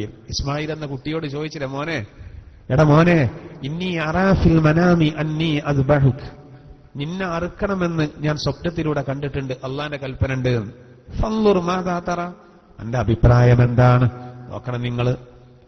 ഒരു ചെറിയ ബാലനോട്, ആകെ ആറ്റുനോറ്റുണ്ടായ കുട്ടി, ഒരുപാട് പ്രാർത്ഥനക്കും കാത്തിരിപ്പിനും ശേഷമുണ്ടായ തന്റെ ആകെയുള്ള മകന്, ആ അരുമ സന്താനത്തിന് അറുക്കാൻ അള്ളാന്റെ കൽപ്പന വന്നപ്പോൾ ആ ഇബ്രാഹിം നബി ജസ്റ്റ് ഒന്ന് ചോദിക്കുകയാണ് മകനോട്, മോനെ എടാ എന്നെ അറുക്കണം, ഞാൻ കിനാവ് കണ്ടിട്ട്, എന്റെ അഭിപ്രായം എന്താണ്? അപ്പൊ എന്തായാലും മറുപടി കൊടുത്താ കുട്ടി, എന്നെ അറുക്കേ? ആ കള്ളൻ ഈ ഒരു മകനെ ചോദിച്ചില്ല. യാ അബതിഫ് അൽമാ തുമർ സതജിദുനി ഇൻഷാ അല്ലാഹു മിനസ് സാബിരീൻ, എന്റെ പിതാവേ എന്നെ അറുത്തോളൂ, എന്നെ ക്ഷമാശീലരുടെ കൂട്ടത്തിൽ അങ്ങ് കാണും. ഇതാണ് കുട്ടി. ഇവിടെ ഇബ്രാഹിം നബി നമുക്ക് മാതൃകയാണ്, ഇസ്മായിൽ നബിയും വലിയ മാതൃക. ഇൻഷാ അല്ലാഹ് ബലി പെരുന്നാൾ വരുമ്പോൾ നമുക്ക് പറയാം. അവർ നമുക്ക് വലിയ മാതൃകയാണ്. ഈ ഒരു നിലപാടാണ് സ്വീകരിക്കേണ്ടത്. അള്ളാഹു റസൂൽ അതാണ് തീരുമാനിച്ചത്. നോക്കൂ, നമ്മൾ മക്കൾക്ക് വേണ്ടിയിട്ട് ചിലപ്പോ പലതും നമ്മൾ കത്തിവെക്കാൻ ശ്രമിക്കും, പലതും നമ്മൾ ഒഴിവാക്കാൻ ശ്രമിക്കും, വിട്ടുവീഴ്ച ചെയ്തു കൊടുക്കും. അവിടെ നമുക്ക് ദീനുണ്ടാവില്ല. ഇവിടെ നമ്മൾ ശ്രദ്ധിക്കണം. റസൂലുള്ളാഹി സ്വല്ലല്ലാഹു അലൈഹി വസല്ലം തന്റെ ഫാത്തിമയെ എത്രമാത്രം സ്നേഹിച്ചു, കരള് എന്ന് പറഞ്ഞു. പക്ഷെ ദീനിന്റെ വിഷയത്തിൽ ഒരു ചേഞ്ചിങ്ങും ഇല്ലായിരുന്നു. എന്താ കാരണം? നാളെ പരലോകത്ത് പെണ്ണുങ്ങൾക്ക് നേതൃത്വം കൊടുക്കേണ്ട പെണ്ണാണത്. അതിന് കുറവുണ്ടാകരുത്, അതാണ് വലുത്. അവിടുത്തെ വിജയമാണ് വലുത്. അതുകൊണ്ട് അതിന് തയ്യാറായി എന്നുള്ളതാണ്. ഇതാണ് നമ്മൾ തീരുമാനിക്കേണ്ടത്. നബിയൊക്കെ വിചാരിച്ചാൽ എന്തൊക്കെ ചെയ്തു കൊടുക്കാൻ കഴിയുമായിരുന്നു, ആരും എന്തും ചെയ്യുമായിരുന്നു. പക്ഷെ അതൊന്നും ഉപയോഗപ്പെടുത്തിയില്ല. സക്കാത്തിന്റെ മുതലിൽ നിന്ന് ഒരു ഈത്തപ്പഴം എടുത്തിട്ട് ഹസൻ എന്ന തന്റെ നിഷ്കളങ്കനായ പേരക്കുട്ടി വായയിൽ ഇട്ടപ്പോ അള്ളാൻ റസൂൽ ഉടനെ തന്നെ തുപ്പാൻ പറഞ്ഞില്ലേ, മോനെ സ്വതക്ക സക്കാത്തിന്റെ മുതൽ നമുക്ക് പറ്റൂല എന്ന് എനിക്കറിയില്ല, തുപ്പടാന്ന് പറഞ്ഞു. ചെറിയ കുട്ടിയല്ലേ, ഒരു കാരക്കല്ലേ, ഒരു ഈത്തപ്പഴമല്ലേ, മൈൻഡ് ചെയ്യാതിരുന്നോ? ഇല്ല. ഇതാണ് എത്ര ശ്രദ്ധ വേണമെന്നാണ്. നാളെ അവിടെ കഴിച്ചിലാവും. അല്ലാഹു തആല ഈ കാര്യങ്ങളൊക്കെ ശ്രദ്ധിക്കാൻ നമുക്ക് തൗഫീക്ക് നൽകുമാറാവട്ടെ. അതുപോലെ മക്കളുടെ കാര്യം ശ്രദ്ധിക്കുന്നത് പോലെ പിന്നെ നമ്മൾ ശ്രദ്ധിക്കണം നമ്മളെ ഭാര്യമാർ. പലരും ഇന്ന് പഴക്കുന്നത് എവിടെയാണ്? നമുക്ക് വലിയ ഉത്തരവാദിത്തമുണ്ട്. കുല്ലുക്കും റാഴിൻ വ കുല്ലുക്കും മസ്ഊലുൻ അൻ റഇയതി എന്നല്ലേ? ഓരോരുത്തരും ഭരണകർത്താക്കളാണ്. നമ്മുടെ ഭാര്യമാരെന്ന് പറഞ്ഞാൽ നമ്മൾ അവരെ നല്ല രൂപത്തിൽ വളർത്തണം. ഭാര്യമാർ ചിലപ്പോൾ ചില കാര്യങ്ങൾ പറയുമ്പോൾ നമ്മളത് അംഗീകരിച്ചു കൊടുക്കും. ഭാര്യമാര് ചില കാര്യങ്ങൾ പറയുമ്പോൾ നമ്മളത് അംഗീകരിച്ചു കൊടുക്കും. ഭാര്യമാരല്ലേ, അവൾക്കിപ്പോ എന്നോടല്ലാതെ ആരോടാ പറയാൻ കഴിയുക? അങ്ങനെയൊന്നും കരുതരുത്. പുണ്യനബിയുടെ ഭാര്യമാര് അനുവദനീയമായ കാര്യങ്ങൾ തന്നെ ചോദിച്ചപ്പോൾ അതുപോലും റസൂലുള്ളാഹി തങ്ങൾ എന്ത് നിലപാടാ സ്വീകരിച്ചത്? എന്റെ അടുത്ത് ഇത്ര സൗകര്യമൊക്കെ ഉണ്ടാവുള്ളൂ, നിങ്ങൾ വേണമെങ്കിൽ നിങ്ങൾക്ക് നിങ്ങളുടെ വഴിക്ക് പോകാം, ഞാനാണ് ത്വലാഖ് ചൊല്ലിത്തരാം എന്ന് പറഞ്ഞല് നബിയെ എന്നല്ലേ നബിയോട് അള്ളാഹു പറഞ്ഞത്? അങ്ങനല്ലേ പറഞ്ഞത്? അള്ളാഹു വിശുദ്ധ ഖുർആനിലൂടെ വ്യക്തമായിട്ട് ചില ആയത്തിലൂടെ ആ കാര്യം പറയുന്നുണ്ട്. നിങ്ങൾക്ക് ദുന്യാവാണോ വേണ്ടത്? ഫതഅലൈൻ, അങ്ങനെ പറഞ്ഞോളൂ നബിയെ. നിങ്ങൾക്ക് ദുന്യാവിന്റെ ആഡംബരമാണോ, നിങ്ങൾക്ക് ദുന്യാവിന്റെ സുഖമാണോ വേണ്ടത്? എങ്കിൽ ഇങ്ങോട്ട് വരൂ. ഉമത്തിഴുക്കുന്ന വ ഉസർരിഹുക്കുന്ന സറാഹൻ ജമീലാ, ഞാൻ നിങ്ങൾക്ക് മോചന വിഭവം തന്ന്. മുത്തണത്ത് ജീവനാംശം എന്നല്ല. തൊലാഖില് കഴിഞ്ഞാൽ പിന്നെ കാലാകാലം ചെലവിന് കൊടുക്കേണ്ട ബാധ്യതയില്ല. തൊലാഖ് ചെല്ലുമ്പോ ഒരു സന്തോഷിപ്പിക്കാൻ കൊടുക്കുന്ന ചെറിയൊരു ഗിഫ്റ്റ്, അതുള്ളൂ മുത്തഴത്ത്. ഞാൻ നിങ്ങൾക്ക് മോചന വിഭവം തന്ന് നല്ല രൂപത്തിൽ നിങ്ങളെ വേർപിരിച്ചു തരാം. അല്ല നിങ്ങൾക്ക് അള്ളി റസൂലാണോ വേണ്ടത്, പരലോകത്തെ സുഖ വേണ്ടത്, എന്നെ ഒപ്പം നിന്നോളിയും. റസൂലുള്ളാഹിന്റെ 9 ഭാര്യമാര് പൊട്ടി പൊട്ടി കരഞ്ഞു എന്നാണ്. ഞങ്ങൾക്കൊന്നും വേണ്ട, അള്ളാഹുവിന്റെ റസൂലെ അങ്ങ് മതി എന്ന് പറഞ്ഞു. അതെന്നെ വലിയ ഭാഗ്യല്ലേ? ലോകം കണ്ട ഏറ്റവും വലിയ നേതാവിന്റെ കൂടെ കിടക്കാൻ ഭാഗ്യം കിട്ടിയത് വലിയ ഭാഗ്യമാണ്. എന്നാ ഈ ഭാര്യമാര് വേണ്ടാത്ത ചോദിച്ചോ? ഇല്ല. നമ്മൾ എല്ലാവരും ശ്രദ്ധിക്കണം, എല്ലാവരും ശ്രദ്ധിക്കണം. ഭാര്യ പറയാണ്, വലിയ പെരുന്നാൾക്കൊരു സാരി മതി. മഫ്റ്റൊന്നും പറയില്ല നിങ്ങൾ. ഞാൻ ഇപ്പൊ അത്രയൊന്നും ആയിട്ടില്ലല്ലോ പ്രായം. പാകപ്പോ നിങ്ങൾക്കറിയില്ല. നിങ്ങൾക്ക് എത്രയായി? ഭർത്താവിനോട് ചോദിക്കാം. എനിക്ക് 52. അപ്പൊ എനിക്ക് എത്രയായി? എനിക്ക് 48. 48 നന്നാകാനുള്ള ഇതായിട്ടില്ല. എനിക്ക് അത്ര വയസ്സൊന്നെ കണ്ടാ തോന്നുന്നില്ല. ഐഡന്റിറ്റി കാർഡ് എടുത്ത് നോക്കിയാലേ തിരിയുള്ളൂ വയസ്സ്. സഹോദര, ഭാര്യമാരാണ് പറയുമ്പോ നമ്മളതിനെ കീഴ്പ്പെട്ട് കൊടുക്കാണ്. ഓള് തല മറക്കാതെ നിങ്ങളെ കൂടെ പോരുകയാണെങ്കിൽ നിങ്ങൾക്ക് അതിനൊരു പരാതി ഇല്ലേ? കുടുങ്ങും.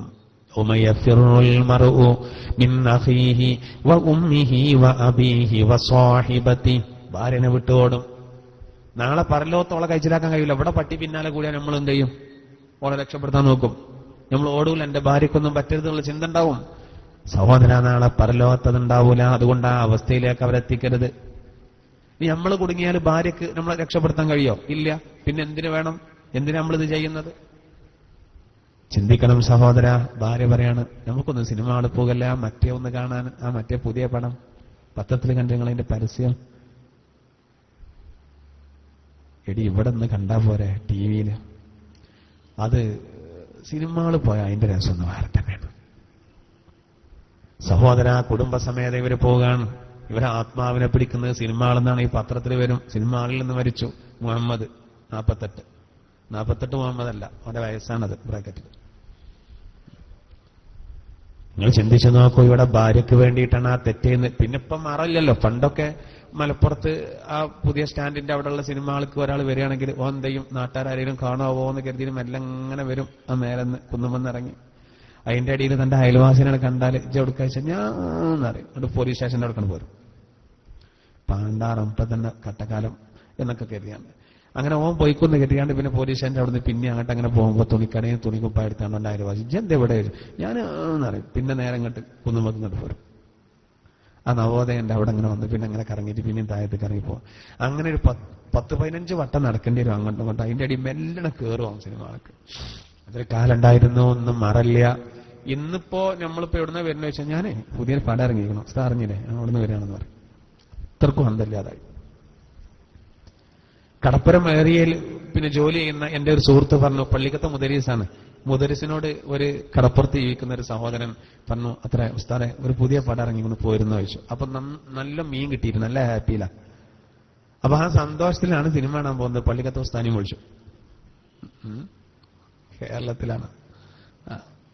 കേരളത്തിലാണ് സഹോദര. അപ്പൊ ഞാൻ പറഞ്ഞു വരുന്നത്, തെറ്റുകൾ വല്ലാതെ വ്യാപിച്ചപ്പോ അതിന്റെ ഗൗരവം ചോർന്നു പോയി എന്നുള്ളതാണ്. അതുകൊണ്ട് എല്ലാവരും ശ്രദ്ധിച്ചോളി. അല്ലെങ്കിൽ നമ്മൾ ഈ അബസ സൂറത്തിന്റെ ഈ ലാസ്റ്റ് ഭാഗത്ത് പറയുന്ന ഈ വിഷയത്തിൽ നമ്മൾ ആ കുടുങ്ങിപ്പോകും. അല്ലാഹു തആല നമ്മളെ കാത്തുരക്ഷിക്കുമാറാവട്ടെ. അപ്പൊ നമ്മുടെ മക്കളുടെ വിഷയത്തിൽ, ഭാര്യമാരുടെ വിഷയത്തിൽ, അതുപോലെ ജ്യേഷ്ഠാനുജന്മാരുടെ വിഷയത്തിൽ, ഇതിലൊന്നും ഇസ്ലാമിന്റെ വിഷയത്തിൽ, ആദർശത്തിന്റെ വിഷയത്തിൽ യാതൊരുവിധ ചേഞ്ചിങ്ങും പാടില്ല എന്നുള്ളത് നമ്മൾ പ്രത്യേകം മനസ്സിലാക്കണം. വിട്ടുവീഴ്ചക്ക് തയ്യാറാകരുത്, ഉറച്ചത്. അല്ലെങ്കിൽ നാളെ പരലോകത്ത് നമ്മൾ വിവരം. എന്നിട്ട് അല്ലാഹു പറയുന്നത്, ഇനി ആളുകളൊക്കെ ഓരോരുത്തരും അവനാന്റെ കാര്യത്തിന് വേണ്ടി ഓടും എന്ന് പറഞ്ഞല്ലോ. ആ സന്ദർഭത്തിൽ ആളുകളുടെ അവസ്ഥ പറയുന്നെന്താ? മുസ്ഫിറ, അന്ന് ചില ആളുകളുടെ മുഖം പ്രസന്നമായിരിക്കും. അടുത്ത ഭാഗം, അന്ന് ചില ആളുകളുടെ മുഖം പ്രസന്നമായിരിക്കും. ലോഹികത്തും മുസ്തബിഷിറ, ചിരിക്കുന്നതും സന്തോഷിക്കുന്നതുമായിരിക്കും.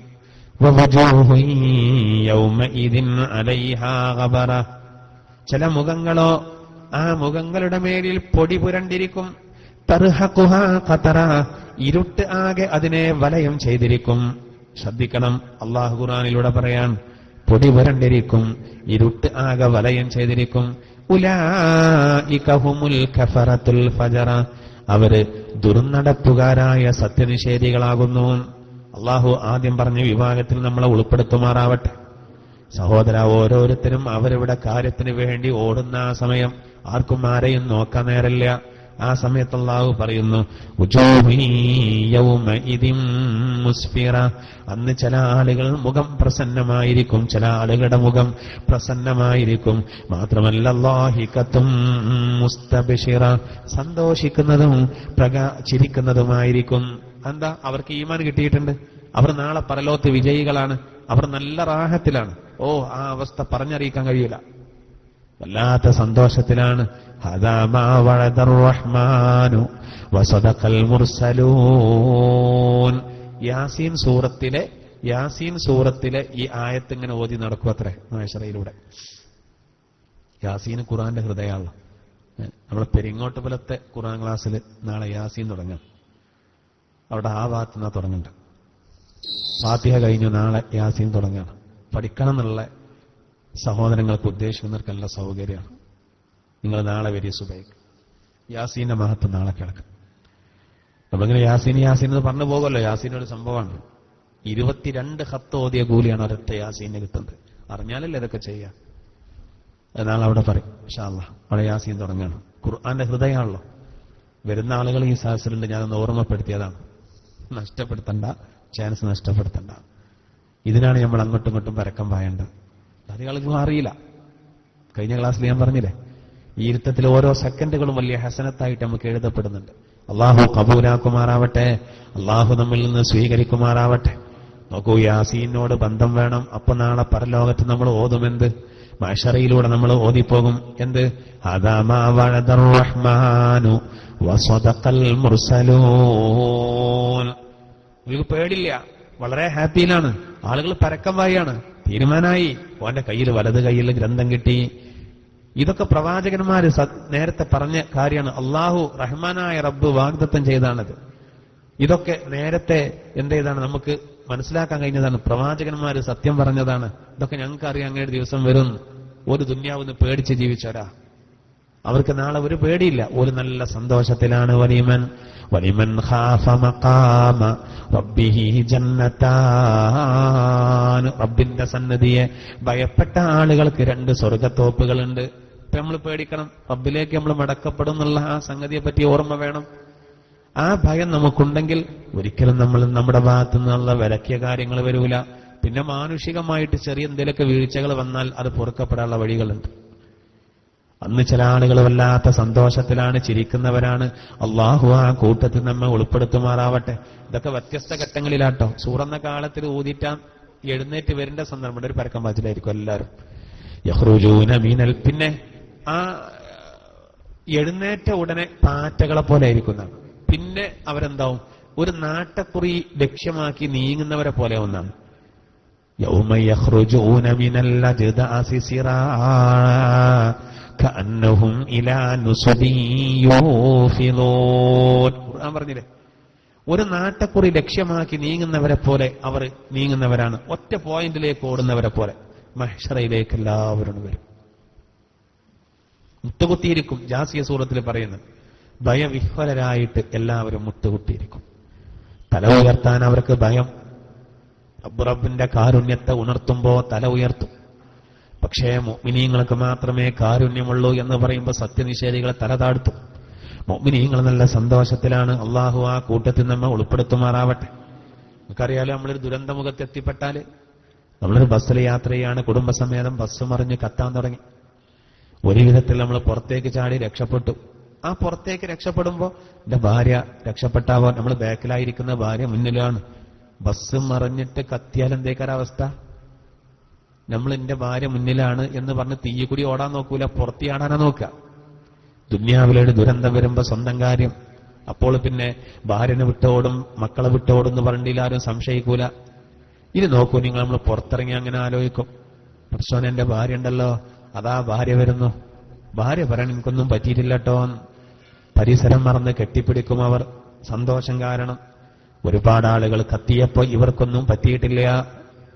ഇനി കുടുംബത്തിൽ മക്കളുണ്ടായിരുന്നു, മക്കളതാ ഓരോരുത്തരോരുത്തർ വരുന്നു. അങ്ങനെ ആ കുടുംബം എല്ലാവരും ഒരുമിച്ച് കൂടി. ബസ്സില് ഒരുപാട് ആൾക്കാർ മരിച്ചു. പക്ഷെ ഈ കുടുംബത്തിൽ ഒറ്റ ആളയിൽ പെട്ടിട്ടില്ല. കല്യാണത്തിന് പുറപ്പെട്ട എല്ലാവരും ഒരു രോമത്തിന് പോലും പുറകേൽക്കാതെ രക്ഷപ്പെട്ടാൽ അവരുടെ സന്തോഷം എത്രയായിരിക്കും? നിങ്ങൾ ചിന്തിക്കൂ. ഇതുപോലെയാണ് സഹോദര, നാളെ സിറാത്ത് പാലം കടക്കുമ്പോൾ ദുന്യാവിലെ അതേ കുടുംബം ഒരുമിക്കും. അത്രേ അള്ളാഹു നമുക്കതിന് ഭാഗ്യം നൽകുമാറാവട്ടെ. ഇവിടുത്തെ ഉമ്മയും ഇവിടുത്തെ ഉപ്പയും ഇവിടുത്തെ ഭാര്യയും ഇവിടുത്തെ മക്കളും ഇവിടുത്തെ ജ്യേഷ്ഠനും ഇവിടുത്തെ അനുജനും ഇവിടുത്തെ പെങ്ങളും ഇസ്ലാമികമായിട്ട് നല്ല റാഹത്തായിട്ട് ജീവിച്ചവരാണെങ്കിൽ സിറാത്ത് പാലം കടക്കുമ്പോൾ ആ കുടുംബമാണ് ഒരുമിക്കാണ്. എന്നിട്ട് ആ കുടുംബസമേതാ പോകുന്നത്.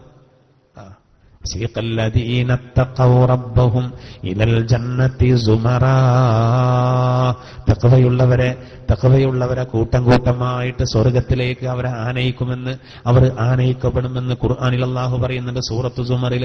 ആ രംഗം ആലോചിച്ച് നോക്കി. അവിടെ ആ കുടുംബം നമ്മൾ ഒന്നായിട്ട് വരികയാണ്, എല്ലാവരും ഉണ്ട്. ഇന്ന് എന്തോ ഒരു റാഹത്താ. ഇന്ന് ചോർന്നു പോയിട്ടുണ്ടെങ്കിൽ നമുക്ക് സങ്കടമായി.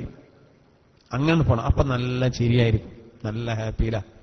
ആ മലക്കാൾക്കുണ്ടൊരു സലാം പറയല് നമ്മളാണ് എത്തുമ്പോൾ വാതിലൊക്കെ ഇങ്ങനെ തുറന്നിട്ട് നമ്മളെ സ്വീകരിക്കാൻ സലാം പറഞ്ഞിട്ട് സ്വീകരിക്കും.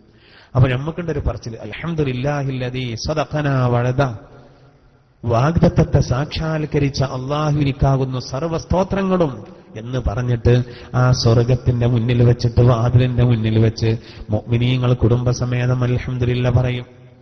ഖുർആൻ അത് പറയുന്നുണ്ട്. അള്ളാഹു അങ്ങനെയുള്ള റാഹത്തുള്ളൊരവസ്ഥ നമുക്ക് അള്ളാഹു പ്രദാനം ചെയ്യുമാറാവട്ടെ. അള്ളാഹു നമ്മിൽ നിന്ന് വന്ന തെറ്റുകളൊക്കെ പുറത്തു തരുമാറാവട്ടെ. എന്താ നേരെ ഓപ്പോസിറ്റും ചിന്തിച്ചു നോക്കി. അന്ന് ചില ആളുകളുടെ മുഖം പൊടി പുരണ്ടിട്ടുണ്ട്, ഇരുട്ട് ആകെ വലയം ചെയ്തിട്ടുണ്ട്. പേടിച്ചിട്ട് മുഖത്ത് ആ ബേജാറാണ് കാണുകയാണ്. നമുക്കുണ്ടല്ലോ വല്ലാതെ പേടി കടന്നുകൂടിയാല് മുഖത്ത് അതിങ്ങനെ കാണാൻ കഴിയും. ഇവർക്ക് നരകാണ് കിട്ടാൻ പോകുന്നത്. അതുകൊണ്ട് അവരുടെ അവസ്ഥ അങ്ങനെയാണ്. അവർ വല്ലാത്ത ഭയത്തിലാണ്. ആരാണവർ?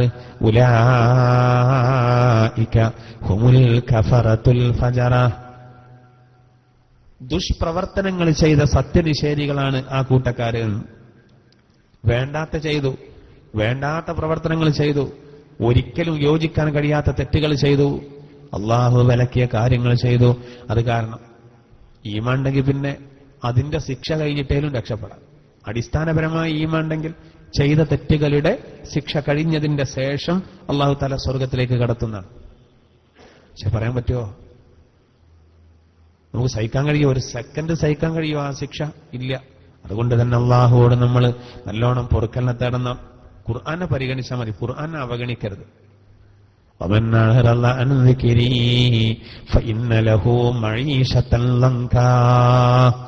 അള്ളാഹു ഖുർആനിലൂടെ പറഞ്ഞില്ലേ, എന്റെ ദിക്റിനെ, എന്റെ ഉത്ബോധനത്തെ, എന്റെ ഖുർആനിനെ ആരെങ്കിലും അവഗണിച്ചാൽ അള്ളാഹു ഖുർആനിലൂടെ പറഞ്ഞെന്താണ്? അവനിക്ക് കുടുസായ ജീവിതമുണ്ട്. ആ കുടുസായ ജീവിതം കൊണ്ട് ഉദ്ദേശം ഖബറിലെ ശിക്ഷയാണ്. അത്രേ, ഖബറിലെ ശിക്ഷയാണ്. അത്തരം ഒരവസ്ഥ ഒരിക്കലും നമുക്കുണ്ടാകാൻ പാടില്ല. അള്ളാഹു നമ്മളെ കാത്തുരക്ഷിക്കുമാറാവട്ടെ. ഇൻഷാ അല്ലാഹ് ഇനി അടുത്ത സൂറത്ത് നമുക്ക് അടുത്ത ക്ലാസ്സിൽ വിശദീകരിക്കാം. ഇനി നമുക്ക് അടുത്ത ക്ലാസ്സിൽ വിശദീകരിക്കാനുള്ളത് വന്നാസിയാത്തി സൂറത്താണ്. ഒരാൾക്ക് അള്ളാഹു ഈമാൻ നഷ്ടപ്പെടുത്തുകയാണെങ്കിൽ അയാളെ മരിക്കുന്ന രീതിയാണ് നാസിയാത്തിൽ ആദ്യത്തെ ആയത്തിൽ പറയുന്നത്. ഈമാൻ കിട്ടുന്ന ആളുടെ ആ പിടിക്കുന്ന രൂപമാണ് രണ്ടാമത്തെ ആയത്തിൽ പറയുന്നത്. പിടിക്കാൻ വരുന്ന മലക്കിന്റെ സ്പീഡാണ് 3 പറയുന്നത്. പിടിച്ചിട്ട് കൊണ്ടുപോകുന്നതിന്റെ രൂപമാണ് 4 പറയുന്നത്. കൊണ്ടുപോയിട്ട് ആത്മാക്കളെ ചെയ്യുന്നത് 5 പറയുന്നു. അപ്പൊ നമ്മൾ ഇൻഷാ അല്ലാഹ് നാസിയാത്ത് സൂറത്ത് വളരെ പ്രധാനപ്പെട്ട ഒരു സൂറത്താണ്, വളരെ പ്രധാനപ്പെട്ടതാണ്. അതിലെ ആദ്യത്തെ 5 ആയത്ത് അത് വിശദീകരിക്കുമ്പോൾ ഈമാനോടുകൂടെയുള്ള മരണം, അതിന്റെ സുഖം, ഈമാൻ ഇല്ലാതെ മരിക്കുന്നവന്റെ വേദന, അതിന് ഖുർആനിക മറ്റ് ആയത്തുകൾ, അതിലേക്ക് വിരൽ ചൂണ്ടുന്നത്. മലക്കുകൾ സലാം പറയും നല്ലവരോട്. അത് പറയാൻ നമ്മൾ ചെയ്യേണ്ട എന്താണ്? ഇതൊക്കെ നമുക്ക് അടുത്ത ക്ലാസ്സിൽ വിശദീകരിക്കാനുള്ളതാണ്. ഇൻഷാ അല്ലാഹ് അടുത്ത ക്ലാസ് നഷ്ടപ്പെടുത്തരുത്. അല്ലാഹു സുബ്ഹാനഹു വ തആല നമ്മുടെ എല്ലാ പ്രവർത്തനങ്ങളും അല്ലാഹു നമ്മിൽ നിന്ന് കബൂലാക്കുമാറാവട്ടെ.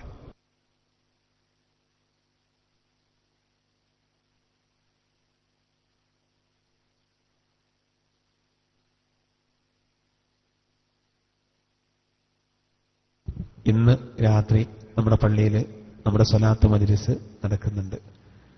നമ്മുടെ പ്രവാസിയായ ഒരു സഹോദരന്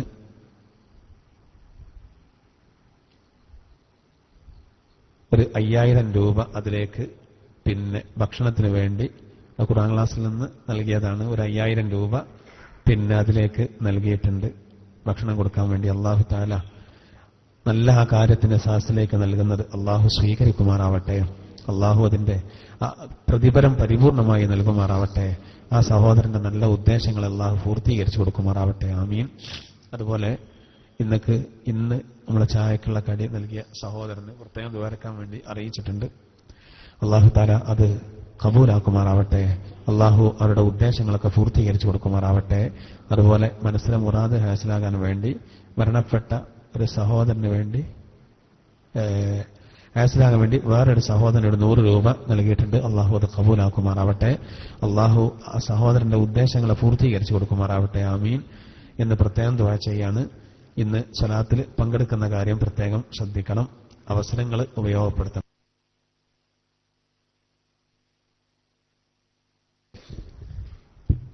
അല്ലാഹു സുബ്ഹാനഹു വ തആല നമ്മൾ ചെയ്യുന്ന എല്ലാ അമലുകളും സ്വീകരിക്കുമാറാവട്ടെ.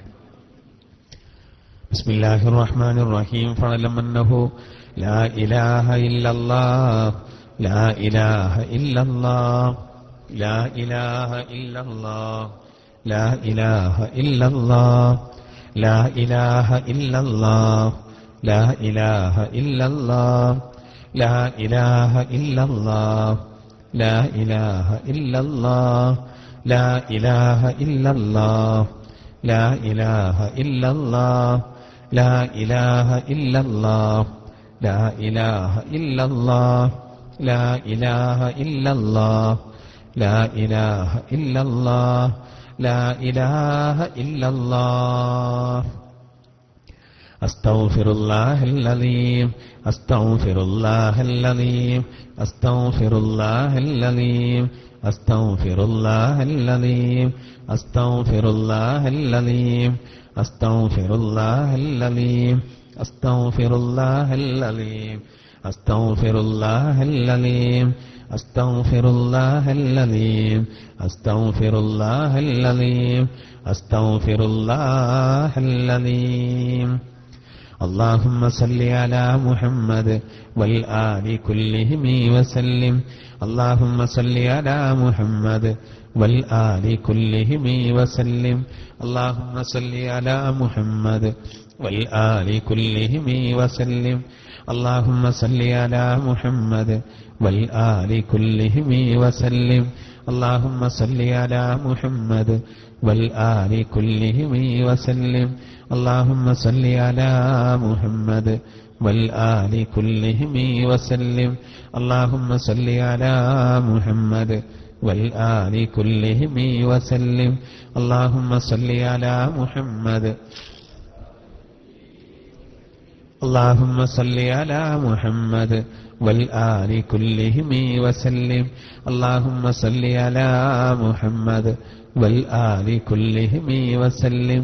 اللهم صل على محمد والآل كلهم وسلم. اللهم صل على محمد والآل كلهم وسلم. اللهم صل على محمد والآل كلهم وسلم.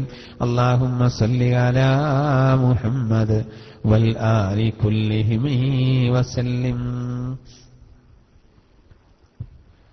الحمد لله رب العالمين حمدا يوافي نعمه ويكافي مزيدا. اللهم صل على سيدنا محمد وعلى آل سيدنا مولانا محمد. അള്ളാഹുവേ, പരിശുദ്ധമായ ഖുർആനിന്റെ ഹഖ് കൊണ്ട് ബറക്കത്ത് കൊണ്ട് ഞങ്ങളുടെ എല്ലാ പാപങ്ങളും പൊറുക്കണേ റഹ്മാനെ. അള്ളാഹുവേ, ഞങ്ങളുടെ എല്ലാ ദോഷങ്ങളും മാപ്പാക്കി തരണേ റഹ്മാനെ. അറിഞ്ഞും അറിയാതെയും സംഭവിച്ചു പോയ എല്ലാ തെറ്റുകളും പൊറുക്കണേ റഹ്മാനെ. അള്ളാഹുവേ, ഞങ്ങളുടെ ഇബാദത്തുകളൊക്കെ സ്വീകരിക്കണേ റഹ്മാനെ. ഇബാദത്തുകളിൽ വരുന്ന പോരായ്മകൾ പരിഹരിക്കണേ റഹ്മാനെ. അള്ളാഹുവേ, ഞങ്ങളുടെ ജീവിതത്തിൽ ഐശ്വര്യം നൽകണേ റഹ്മാനെ. പരിശുദ്ധമായ ഖുർആന്റെ ഈ മജ്‌ലിസിൽ ഒരുമിച്ച് കൂടിയവരുടെ നല്ല ഉദ്ദേശങ്ങളെ പൂർത്തീകരിക്കണേ റഹ്മാനെ. അള്ളാഹുവേ, ഈ സദസ്സിൽ ഒരുമിച്ച് കൂടിയവരുടെ ഞങ്ങളുടെ എല്ലാ ജോലികളിലും ബർക്കത്ത് നൽകണേ റഹ്മാനെ. അള്ളാഹുവേ, ദീനുമായി ബന്ധപ്പെടുന്നതിന്റെ ഖുർആനുമായി ബന്ധപ്പെടുന്നതിന്റെ ബർക്കത്ത് കൊണ്ട് അള്ളാഹുവേ, ഞങ്ങളുടെ ജീവിതത്തിൽ ഐശ്വര്യം നൽകണേ റഹ്മാനെ. ഇതിനൊക്കെ വേണ്ടി ഞങ്ങൾക്ക് നേതൃത്വം നൽകുന്നവര്, ഉത്തരവാദപ്പെട്ട ആളുകൾ, ഉമറാക്കള്, എല്ലാവർക്കും ഖൈറും ബർക്കത്തും നൽകണേ റഹ്മാനെ. പള്ളി അതുപോലെ മദ്രസ ഇതിനൊക്കെ പരിപാലിക്കുന്നവർക്ക് അർഹമായ കൂലി നൽകണേ റഹ്മാനെ. അള്ളാഹുവയുടെ നല്ല ഉദ്ദേശങ്ങളെ പൂർത്തീകരിക്കണേ റഹ്മാനെ. ജീവിതത്തിൽ റാഹത്തും സന്തോഷവും നൽകണേ റഹ്മാനെ. അള്ളാഹുവെ, ഈ സദസ്സിലുള്ളവരുടെ മക്കളുടെ ജീവിതത്തിൽ ഖൈറ് നൽകണേ റഹ്മാനെ. പഠിക്കുന്ന മക്കൾക്ക് നല്ല ബുദ്ധിയും കഴിവും നൽകണേ റഹ്മാനെ. അള്ളാഹുവെ, എല്ലാ നിലക്കും കഴിവ് നൽകണേ റഹ്മാനെ. ഞങ്ങളെ മക്കളെ ദീനിയായ രൂപത്തിൽ വളർന്നു വരുന്ന മക്കളിൽ ഉൾപ്പെടുത്തണേ റഹ്മാനെ. കുട്ടികൾ കാരണം ഞങ്ങളെ ഒരിക്കലും നീ അപമാനിക്കല്ല റഹ്മാനെ. മക്കൾ കാരണം ഞങ്ങൾക്ക് അഭിമാനം നൽകണേ റഹ്മാനെ. അപമാനം ഒരിക്കലും നൽകല്ല റഹ്മാനെ. അള്ളാഹുവെ, ഞങ്ങളുടെ മക്കൾ കണ്ണിന് കുളിർമയുള്ള മക്കളിൽ പെടുത്തണേ റഹ്മാനെ. അള്ളാഹുവിനെ ഞങ്ങളുടെ ഭാര്യമാരുടെ രോഗങ്ങൾക്ക് ശമനം നൽകണേ റഹ്മാനെ. ഞങ്ങളുടെ വയസ്സായ മാതാപിതാക്കളുടെ രോഗങ്ങൾ ശിഫ നൽകണേ റഹ്മാനെ. അള്ളാഹുവെ, അവരുടെ എല്ലാ ബുദ്ധിമുട്ടുകളും തീർത്തു കൊടുക്കണേ റഹ്മാനെ. പടച്ചവനെ, പരിശുദ്ധമായ ഖുർആന്റെ മജ്‌ലിസിൽ ഒരുമിച്ച് കൂടി അതിന്റെ ബറക്കത്ത് കൊണ്ട് ഉപജീവനത്തിൽ വിശാലത നൽകണേ റഹ്മാനെ. കടങ്ങളുള്ളവരുടെ കടങ്ങളൊക്കെ വീട്ടി കൊടുക്കണേ റഹ്മാനെ. വീടില്ലാത്തവർക്ക് വീട് നൽകണേ റഹ്മാനെ.